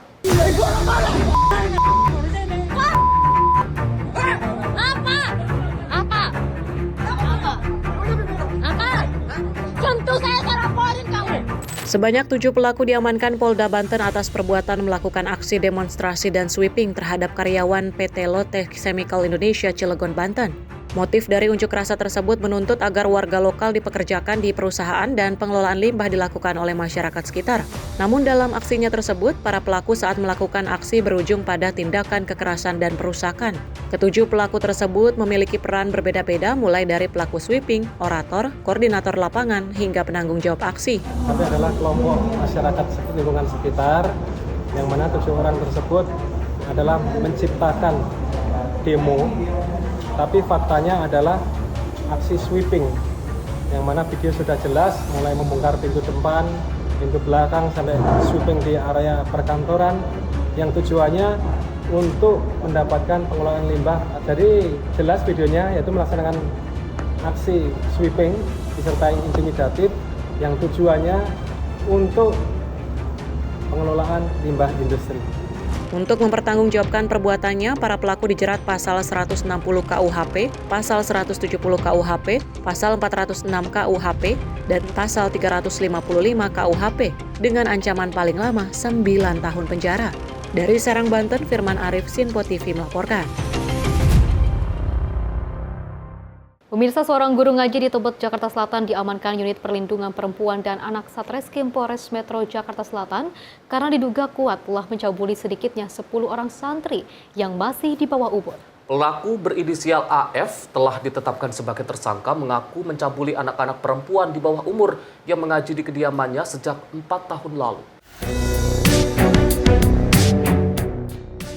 Penyidik unit PPA Satreskrim Polres Metro Jakarta Selatan mengamankan guru ngaji pelaku pencabulan di rumahnya di Jalan Kebon Baru, Tebet, Jakarta Selatan. Tindak pidana pencabulan yang dilakukan tokoh agama tersebut terhadap sedikitnya 10 orang santri di bawah umur. Dari hasil pemeriksaan, pelaku berinisial AF telah ditetapkan sebagai tersangka mengaku mencabuli anak-anak perempuan di bawah umur yang mengaji di kediamannya sejak 4 tahun lalu. Saat beraksi, tersangka berusia 54 tahun ini berpura-pura mengajar hadas atau keadaan tidak suci pada diri seorang muslim yang menyebabkan terhalangnya melakukan ibadah. Kanit PPA Satreskrim Polres Metro Jakarta Selatan AKP Citra Ayu mengatakan pihaknya semula menerima laporan 2 orang korban, namun terus bertambah hingga menjadi 10 orang. Jumlah korban kemungkinan masih bertambah mengingat perbuatan tersangka dilakukan sejak tahun 2021 lalu. Menurut Citra Ayu, para korban takut melapor ke orang tua mereka karena diancam akan dipukuli oleh tersangka. Korban yang rata-rata berusia 9 hingga 12 tahun juga diiming-imingi oleh uang antara Rp10.000 hingga Rp25.000. Kalau inisialnya AF, kalau motifnya kita masih dalami lagi, cuma memang kan rata-rata korban ini di bawah umur ya, mengingat pelaku ini umurnya juga sudah umur, kemudian yang kita tahu juga bahwa yang bersangkutan ini merupakan ya kalau bisa dibilang tokoh agama ya, guru mengaji di situ, jadi itu yang sangat kita sesalkan. Apakah pelaku ini diiming-iming uang begitu? Jadi betul sekali, anak-anak ini kenapa kayak ketakutan baru melapor sekarang karena mereka ini diintimidasi. Selain telah memintai keterangan sejumlah saksi, polisi juga memberikan pendampingan untuk memulihkan kondisi psikologis para korban. Tersangka kini ditahan di Polres Metro Jakarta Selatan dan akan dijerat Undang-Undang Perlindungan Anak dengan ancaman maksimal selama 15 tahun penjara. Dari Jakarta, kontributor Simpo TV melaporkan. Pemirsa, pencabulan 10 orang anak perempuan di bawah umur oleh seorang guru ngaji di kawasan Kebon Baru, Tebet, Jakarta Selatan mengejutkan ketua RT setempat. Selama ini pelaku yang telah ditangkap Polres Metro Jakarta Selatan dikenal berperilaku baik terhadap warga sekitar. Pasca ditangkap petugas Unit Pelayanan Perempuan dan Anak atau PPA Satreskrim Polres Metro Jakarta Selatan, kediaman pelaku pencabulan berinisial AF di kawasan Kebon Baru, Tebet, Jakarta Selatan. Di rumah pelaku sepi dari aktivitas, tidak terlihat lagi lalu lalang anak-anak baik laki-laki maupun perempuan yang hendak mengaji di kediaman pria yang kerap dipanggil Ustadz ini. Hanya garis polisi yang terpasang di pagar rumah pelaku. Iin, Ketua RT 003 RW 10 mengaku terkejut dengan peristiwa ini. Selama menjadi guru ngaji, AF dikenal berperilaku baik dan tidak menunjukkan tindakan-tindakan yang mencurigakan. Iin baru mengetahui kasus pencabulan setelah 4 orang anak perempuan yang menjadi korban bersama orang tua mereka mendatangi kediaman pelaku beberapa waktu lalu. Karena terbatasnya informasi yang ia miliki, Iin menyerahkan proses hukum kasus ini ke aparat kepolisian. Baik sih, beliau tuh guru ngaji. Baik, dia pun udah buka pengajian itu udah lama. Jadi ya, keluarga sekitar itu sebenarnya baik. Nggak gimana-gimana. Pengajiannya dilakukan di rumah ini berarti ya Bu? Di belakang ini? Ya. Biasanya itu sejauh yang Ibu tahu anak-anak yang ngajinya itu rentang usia berapa ya Bu? Kurang lebih 9 sampai 11 lah. Iya. Sebelumnya AF 54 tahun ditangkap unit PPA Satreskrim Polres Metro Jakarta Selatan beberapa waktu lalu. Dari hasil penyelidikan sementara, korban pencabulan pelaku berjumlah 10 orang anak perempuan di bawah umur.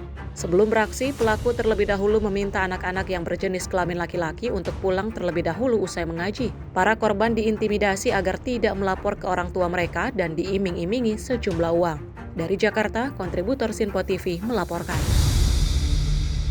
Ini bisa jadi sebuah pembelajaran untuk kita semua ya, Arif dan juga pemirsa, kita melihat pribadi di luar yang baik, wajah yang sangat baik, perilaku yang sangat baik, dan kita menilai orang itu seperti orang baik, tapi belum tentu sepenuhnya mereka adalah orang yang baik. Ini harus kita hati-hati ya, apalagi ini adalah seseorang yang agamis seperti itu ya. Pemuka agama. Ya, betul. Ini juga mengajari ngaji, memberikan sebuah dakwah-dakwah kepada anak-anak, tapi tega mencabuli anak-anak perempuan di bawah umur hingga 10 orang, dan ini sudah terjadi 4 tahun yang lalu lamanya seperti itu ya. Mudah-mudahan ini bisa kita langkah tegas dari pemerintah, dari pihak terkait, dari pihak petugas kepolisian seperti itu ya, agar anak-anak bisa terlindungi lagi, tidak ada lagi ketakutan ketika ingin mengemban ilmu seperti itu ya. Apalagi kan tujuannya adalah hal yang baik untuk menambah ilmu, untuk mencari ilmu ketika kita harus mengaji ke guru ngaji. Tapi ketika sudah ada kasus seperti ini, pasti banyak sekali anak-anak yang khawatir, dan juga pastinya orang tua ini khawatir ketika akan membawa guru ngaji atau misalnya ini anak ini akan les aja ngaji di sini. Tapi dengan banyaknya kasus seperti ini jadikan sebuah kekhawatiran bagi orang tua. Tapi juga jangan khawatir ya, karena tidak semua orang berperilaku yang seperti itu, tidak senonoh dan juga berperilaku keji. Tapi kita harus hati-hati ketika memilah di mana seharusnya anak untuk belajar seperti itu ya, dan mudah-mudahan kedepannya ada langkah tegas, tidak ada hal seperti ini lagi. Dan kita berharap dari pihak kepolisian juga bisa mengusut kasus ini sampai tuntas, bisa memberikan hukuman setimpal bagi para pelaku, dan yang paling penting juga ini harus ada trauma healing terhadap para korban, mengingat para korban ini masih di bawah umur, mereka masih punya masa depan yang panjang. Ini perlu ada pendampingan dari psikolog, dari keluarga juga terkait dengan masa depan mereka, karena ini sulit sekali membayangkan 10 anak di bawah umur, dan ini sudah dilakukan selama 4 tahun. Betul. Dan ini lagi-lagi kita berharap ada pendampingan secara psikologis bagi para korban, selain juga itu tadi dari pihak kepolisian memberikan hukuman setimpal untuk pelaku agar ada hukuman jera. Mengingat ini bukan hanya berdampak pada saat ini, namun juga berdampak juga terkait dengan masa depan bagi para korban ini. Pemirsa, informasi lainnya akan terus kami hadirkan usai jeda berikut ini.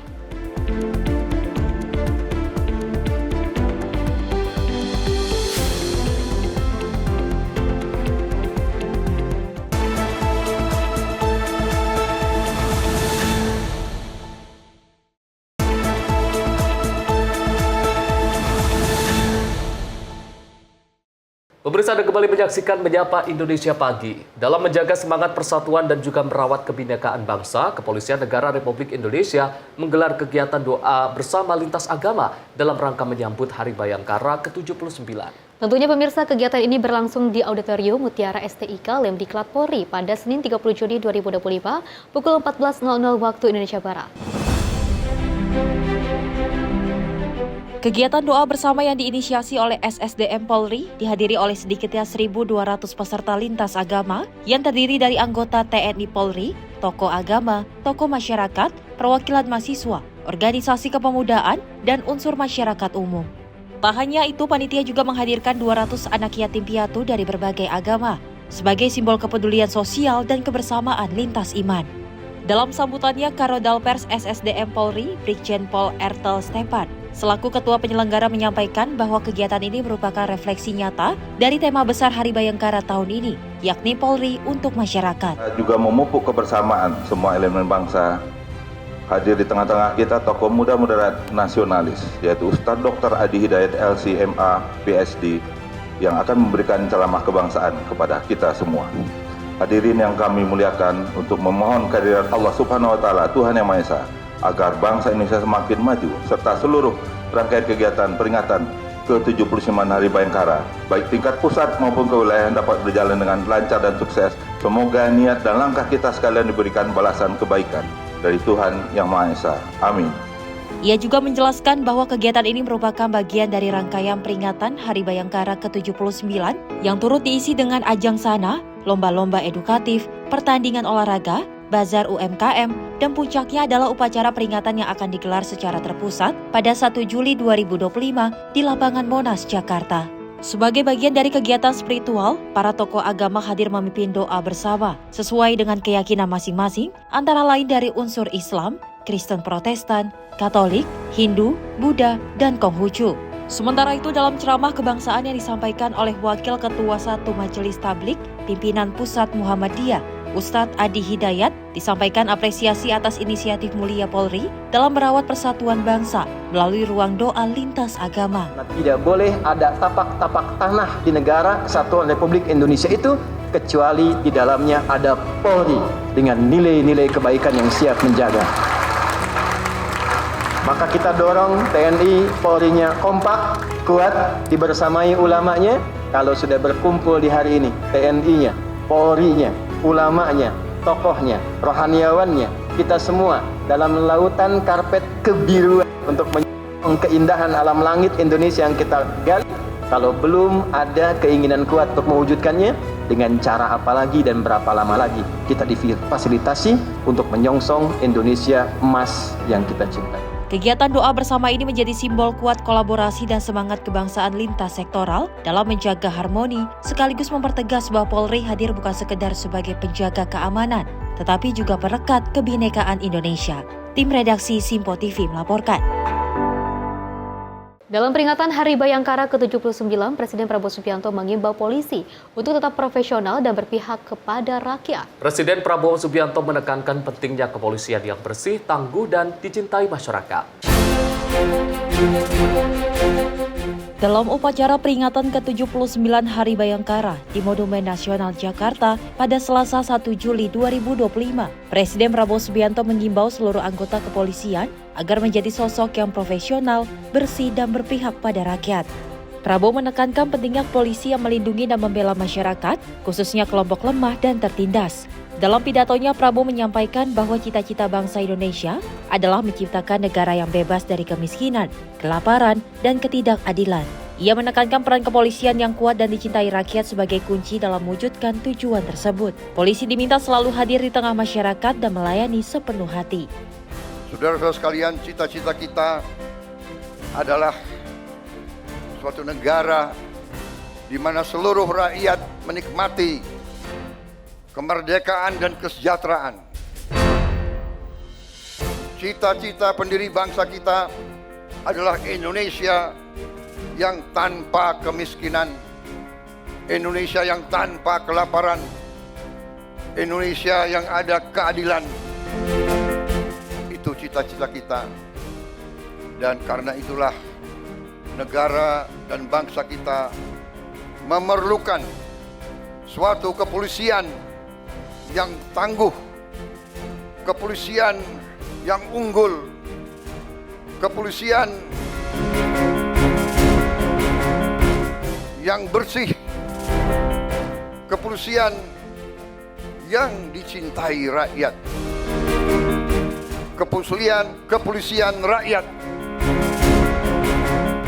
selalu di tengah-tengah rakyat, selalu membela rakyat, selalu melindungi rakyat, terutama mereka-mereka yang paling lemah, yang paling tertindas, dan yang paling miskin. Saudara-saudara, lanjutkan perjuangan ini, jaga kepercayaan rakyat, selalu sekali lagi mengutamakan kepentingan rakyat di atas kepentingan yang lain. Saudara-saudara, sekali lagi, jangan sekali-sekali mengecewakan rakyat kita. Saya kira itu yang ingin saya sampaikan. Sekali lagi, selamat Hari Bayangkara ke-79. Jadilah insan Bayangkara yang rastra sewa kotama, polisi yang mengabdikan dirinya untuk kejayaan nusa dan bangsa. Sekali lagi, jadilah polisi yang dicintai rakyat. Prabowo juga mengingatkan agar seluruh anggota kepolisian menjaga kepercayaan rakyat dan mengutamakan kepentingan publik di atas segalanya. Ia menutup pesannya dengan harapan agar polisi Indonesia menjadi Bayangkara sejati yang mengabdi untuk kejayaan bangsa dan dicintai rakyatnya. Tim redaksi Simpo TV melaporkan. Dari Kapolri Jenderal Polisi Listio Sigit Prabowo menegaskan komitmen Polri untuk terus mendukung program pemerintah, mulai dari peningkatan gizi masyarakat hingga ketahanan pangan. Dan hal ini disampaikan Kapolri dalam pidatonya pada acara HUT Bayangkara ke-79.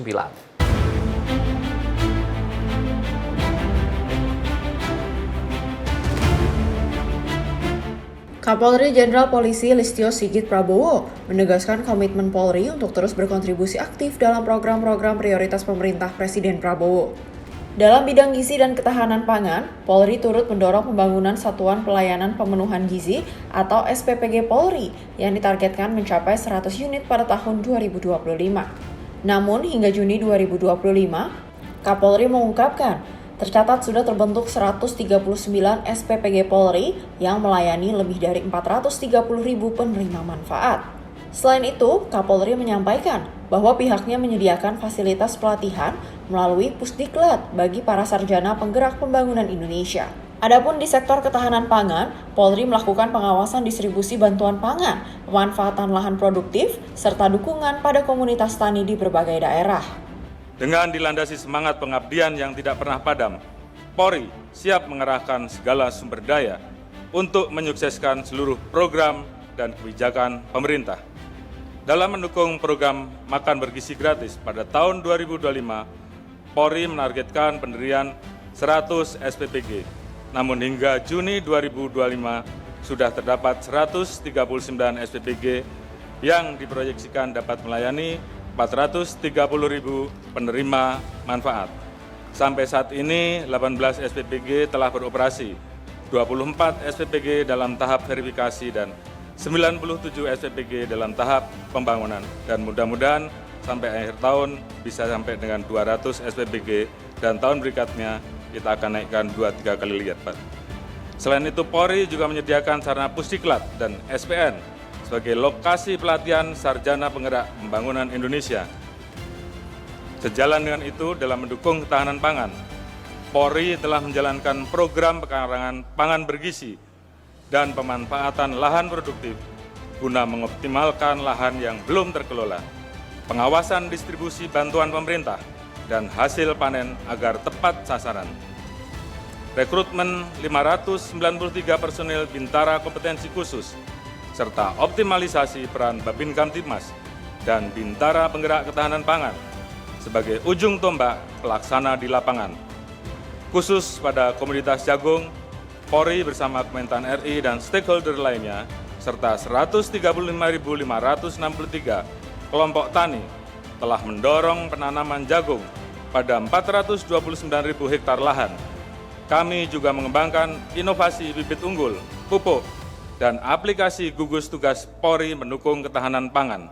Dari Jakarta, Jihan Nabila, Azizul Hakim, Simpo TV melaporkan.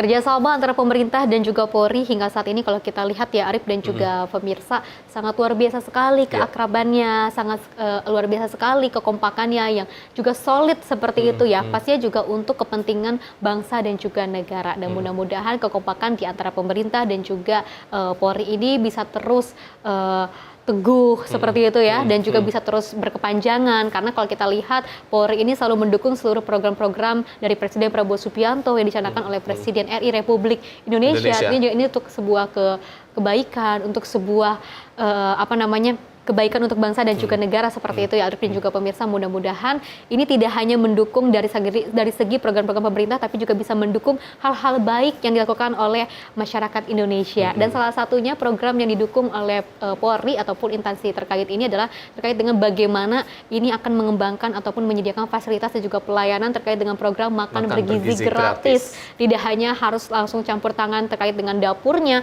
tapi juga pelayanan dan juga tempat yang disediakan oleh pada pihak Polri. Dan dalam momen hari ulang tahun ke-79 Polri, lagi-lagi Presiden Prabowo Subianto ini menekankan pentingnya Polri untuk menekankan ataupun mengayomi masyarakat untuk meningkatkan bagaimana kepercayaan masyarakat terhadap instansi Polri. Betul. Dan kalau kita melihat tadi dari perayaan-perayaan yang sudah dilaksanakan pada hari 79 tahun Polri ini, salah satunya adalah terkait dengan menekankan persatuan dan juga Bhinneka Tunggal Ika, di mana salah satu acaranya adalah menggelar doa bersama lintas agama. Dan ini menunjukkan bagaimana persatuan, toleransi dan juga Bhinneka Tunggal Ika di tubuh Polri sendiri dalam rangka 79 tahun Bayangkara ini. Tidak hanya terkait dengan dukungan untuk program makan bergizi gratis, tapi juga dari Polri juga mendukung program dengan adanya ketahanan pangan dan juga kenaikan pangan yang juga sangat luar biasa. Ini ketahanan pangan yang ini harus dijaga sama-sama. Apalagi swasembada kemarin juga telah digencarkan bersama-sama dengan pihak-pihak terkait. Menteri Kabinet Merah Putih seluruhnya juga mendukung, bahkan dari Polri pun turut mendukung. Pemirsa, kita lanjutkan informasi lainnya di mana Kepala Badan Gizi Nasional Dadan Hindayana mengatakan program makan bergizi gratis sudah mencapai 5,58 juta penerima manfaat dan beroptimis akan mencapai 82,9 juta. Dan selain itu, Badan Gizi Nasional memastikan anggaran untuk program MBG tersedia dan juga aman. Kepala Badan Gizi Nasional Dadan Hindayana telah mencatat kemajuan pesat program makan bergizi gratis yang saat ini sudah melayani 5,58 juta penerima manfaat hanya dalam jangka waktu 6 bulan. Dirinya beroptimis program ini dapat mencapai target 82,9 juta penerima pada akhir November. Menurutnya keberhasilan ini dikarenakan oleh kesiapan anggaran, penambahan sumber daya manusia, serta pembangunan infrastruktur. Pemerintah juga telah memastikan ketersediaan anggaran aman, serta 30.000 SDM yang direkrut akan rampung pada pertengahan Juli. Sehingga awal Juli kecepatan program akan meningkat secara eksponensial. Program infrastruktur menjadi kunci ketiga dalam program MBG. Saat ini Badan Gizi Nasional sedang memverifikasi 22.000 pengajuan SPPG. Alhamdulillah, program makan bergizi sampai hari ini sudah mencapai melayani 5,58 juta hanya dalam waktu 6 bulan.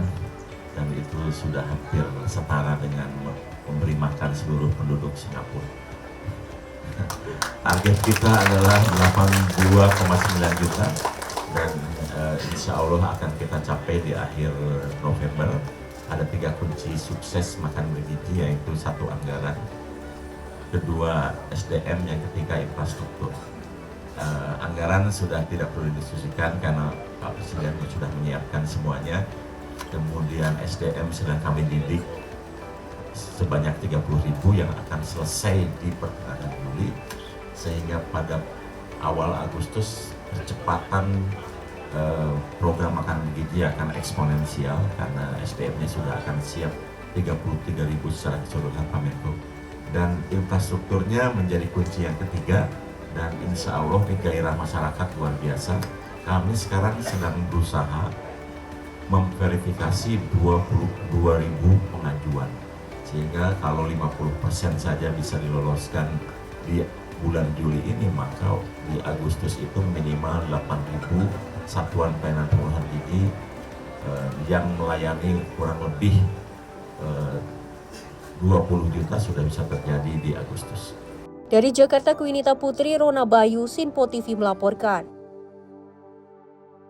Selain itu, pemirsa, Ketua Umum Gerakan Dapur Indonesia Novalia Haikal Safar meresmikan salah satu titik satuan pelayanan program gizi atau SPPG di Jati Asih, Bekasi. Peresmian ini menandai langkah strategis Dapur Garuda Indonesia dalam mendukung program makan bergizi gratis, khususnya untuk anak-anak Indonesia. Ketua Umum Gerakan Dapur Indonesia Novalia Haikal Safar telah menaungi 38 provinsi, dengan 28 provinsi diantaranya telah terbentuk.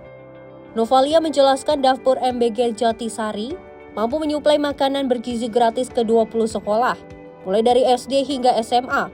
Balita stunting dan ibu menyusui di Posyandu dengan total penerima manfaat mencapai kurang lebih 4.000 siswa per hari. Dirinya juga menjelaskan misi utama Dapur Garuda Indonesia, yaitu menciptakan lapangan pekerjaan, menggerakkan UMKM secara berkelanjutan, dan memberikan edukasi gizi yang baik bagi anak-anak untuk mencerdaskan bangsa.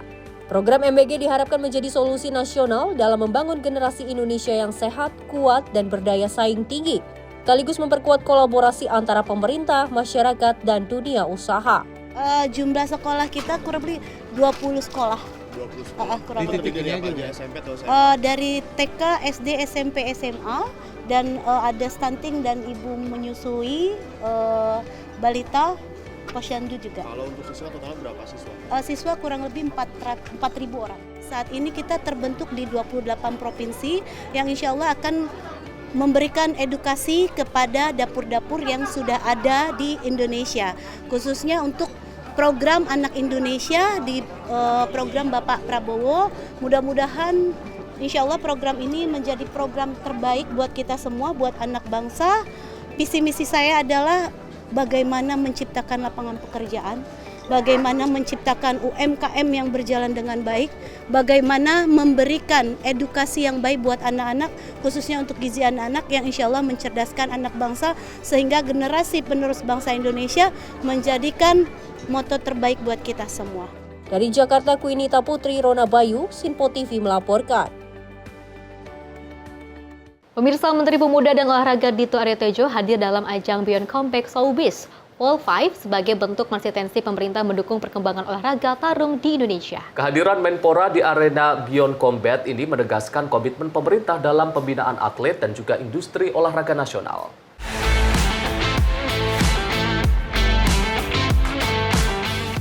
Menteri Pemuda dan Olahraga Republik Indonesia Dito Aryo Tejo menyaksikan Beyond Combat Showbiz World 5 di Tenis Indoor Senayan, Jakarta pada Sabtu 28 Juni 2025. Kehadiran Menpora menjadi bentuk dukungan pemerintah terhadap perkembangan olahraga tarung di tanah air, sekaligus mempertegas perhatian pemerintah terhadap pembinaan atlet serta pengembangan industri olahraga nasional. Beyond Combat sendiri kini menjadi olahraga yang digandrungi generasi muda. Hal tersebut ditandai dengan atmosfer penonton di lokasi pertandingan. Pengunjung yang hadir tampak antusias dengan atlet-atlet yang bertanding, termasuk kehadiran tim dari Malaysia yang turut berpartisipasi. Prastio dan Samuel Tehuayo menjadi laga pembuka di perhelatan bergengsi tersebut.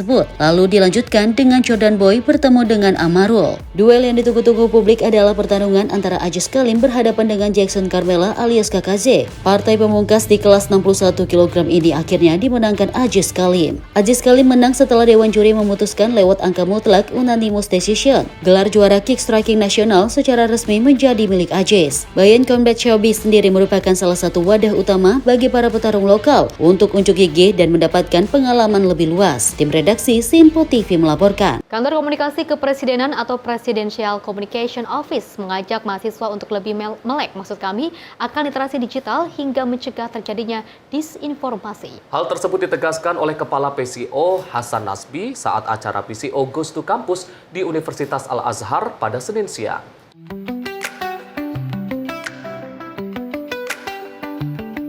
Kantor Komunikasi Kepresidenan atau Presidential Communication Office mengajak mahasiswa untuk lebih melek akan literasi digital hingga mencegah terjadinya disinformasi. Hal tersebut ditegaskan oleh Kepala PCO Hasan Nasbi saat acara PCO Goes to Campus di Universitas Al-Azhar Senin 30 Juni. Hasan Nasbi juga menceritakan sejumlah kesalahpahaman informasi seperti berita bohong, hoax, konten yang tak sesuai fakta, dapat menyebabkan terjadinya ujaran kebencian, hingga kesalahpahaman sering dijumpai di sejumlah media sosial. Ya, ini kan bagian juga dari program Kantor Komunikasi Kepresidenan. Kita memang punya program PCO Goes to Campus. Kan sharing tentang berbagai macam hal dengan para agen perubahan, karena para mahasiswa ini kan agen-agen perubahan dan calon pemimpin. Jadi mereka sedari dini juga kita ajak untuk sharing tentang pendapat mereka dan sharing apa yang juga mungkin kebijakan-kebijakan atau apa yang dilakukan dari sisi pemerintah. Kalau hari ini kita lebih banyak berdiskusi soal literasi digital, ya, literasi digital untuk mencegah DFK dan juga untuk mencegah brain rot. Dan saya melihat tadi antusiasmenya adik-adik di kampus Universitas Al-Azhar Indonesia itu sangat tinggi ya. Hasan juga menilai untuk mencegah dan memerangi berita hoax perlu dan dibutuhkan peran dari mahasiswa yang bisa berpikir kritis dalam melek terhadap isu dan bisa andil dalam memilah dalam menyebarkan mana berita yang baik dan mana berita yang tidak sesuai fakta. Dari Jakarta, Dio Malau, Simpo TV melaporkan.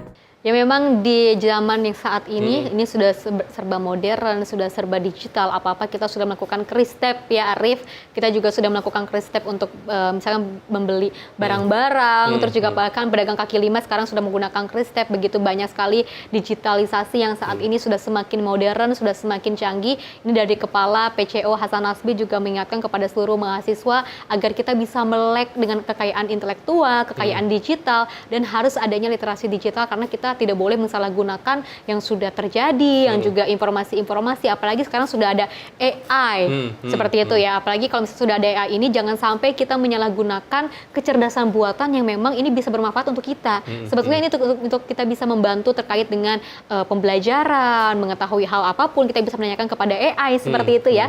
Tapi jangan sampai disalahgunakan terkait dengan kasus-kasus sebelumnya sempat ada malah untuk kasus pornografi, terus juga untuk pencemaran nama baik seperti itu ya. Jangan sampai ini disalahgunakan karena dengan adanya sosialisasi hal ini tidak ada lagi disinformasi. Dan kalau kita melihat juga di tengah arus informasi yang begitu luas, banyak, yang begitu bisa kita unggah ataupun kita lihat di media sosial, ini mungkin ya. Kalau kita tarik lagi ke belakang di mana dulu sebelum era media sosial, di mana media ini hanya terfokus pada media-media penyiaran konvensional seperti TV, kemudian radio, dan itu mudah untuk diawasi dari segi informasi dan dipastikan bahwa informasi-informasi yang tersalur melalui media-media konvensional tersebut itu ada pengawasnya. Namun memang di era digital, di era media sosial saat ini arus informasi begitu deras, maka diperlukan itu tadi seperti pesan dari Kepala Komunikasi Kepresidenan bahwasanya untuk penting sekali terkait dengan literasi digital agar kita bisa menyaring informasi-informasi, kita bisa memilih informasi yang benar, apakah ini benar atau justru ini hoax. Jangan sampai kemakan hoax ya, karena banyak sekali pemberitaan di media sosial, apalagi anak-anak sekarang sudah banyak sekali yang pinter-pinter banget sih buka YouTube, misalnya seperti itu ya, buka Instagram seperti itu. Ini kita harus diperhatikan bahwa ini harus ada pengawasan dari orang tua. Pemirsa, kita lanjutkan informasi lainnya di mana Menteri Pendayagunaan Aparatur Negara dan Reformasi Birokrasi, Rini Widiantini mengungkapkan kebijakan work from anywhere atau flexible working arrangement bersifat opsional. Dan Rini mengatakan WFA tersebut hanya dapat berlaku bagi instansi yang memenuhi kriteria. Menteri Pendayagunaan Aparatur Negara dan Reformasi Birokrasi, Rini Widiantini, menghadiri rapat kerja bersama Komisi 2 DPR di Kompleks Parlemen Senayan, Jakarta. Dalam rapat ini mengatakan bahwa kebijakan work from anywhere atau flexible working arrangement bersifat opsional. Hal itu mengacu Peraturan Menpan RB Nomor 4 Tahun 2025 yang merupakan turunan dari PP Nomor 94 Tahun 2021 dan Perpres Nomor 21 Tahun 2023. Rini menyebut WFA tersebut nantinya hanya dapat berlaku bagi instansi yang memenuhi kriteria. Dirinya juga menyampaikan kebijakan WFA bertujuan meningkatkan kinerja organisasi. Mobilitas kerja ini bersifat opsional, jadi bukan kewajiban. Jadi penyusunan peraturan jadi instansi pemerintah boleh menggunakan ini, tapi juga boleh tidak menggunakan fleksibilitas ini. Dan ini adalah apabila mereka sudah siap karena sudah ada pengaturannya di dalam Permenpan. Jadi pengaturan ini tentunya bukan proses pengaturan yang baru saja, tetapi ini sudah dilakukan melalui survei dan uji coba di beberapa instansi, sehingga diharapkan dengan adanya pedoman ini, fleksibilitas kerja secara terukur, berbasis kinerja, dan tetap menjaga kualitas layanan publik. Bapak Ibu, ingin kami sampaikan bahwa fleksibilitas kerja ini tidak berarti memberikan kelonggaran disiplin kepada pegawai ASN, tetapi ada 4 prinsip dasar. Yang pertama adalah fleksibilitas kerja itu adalah bukan hak pegawai, tetapi diberikan berdasarkan pertimbangan yang objektif dan kesesuaian daripada organisasi. Penetapannya tentunya disesuaikan dengan kebutuhan dan karakteristik dari tugas dari masing-masing instansi, dan pelaksanaan tetap menjunjung tinggi akuntabilitas dan pemanfaatan sistem pemerintahan berbasis elektronik dan berpedoman pada kode etik. Dari Jakarta, Farisal Ahmad Amin, Simpo TV melaporkan. Pemirsa, informasi tadi sekaligus mengakhiri jumpa kita. Saya Pesi Rahmadi. Dan saya Arif Rifai, mewakili seluruh kru yang bertugas mengucapkan terima kasih. Selamat pagi dan sampai jumpa.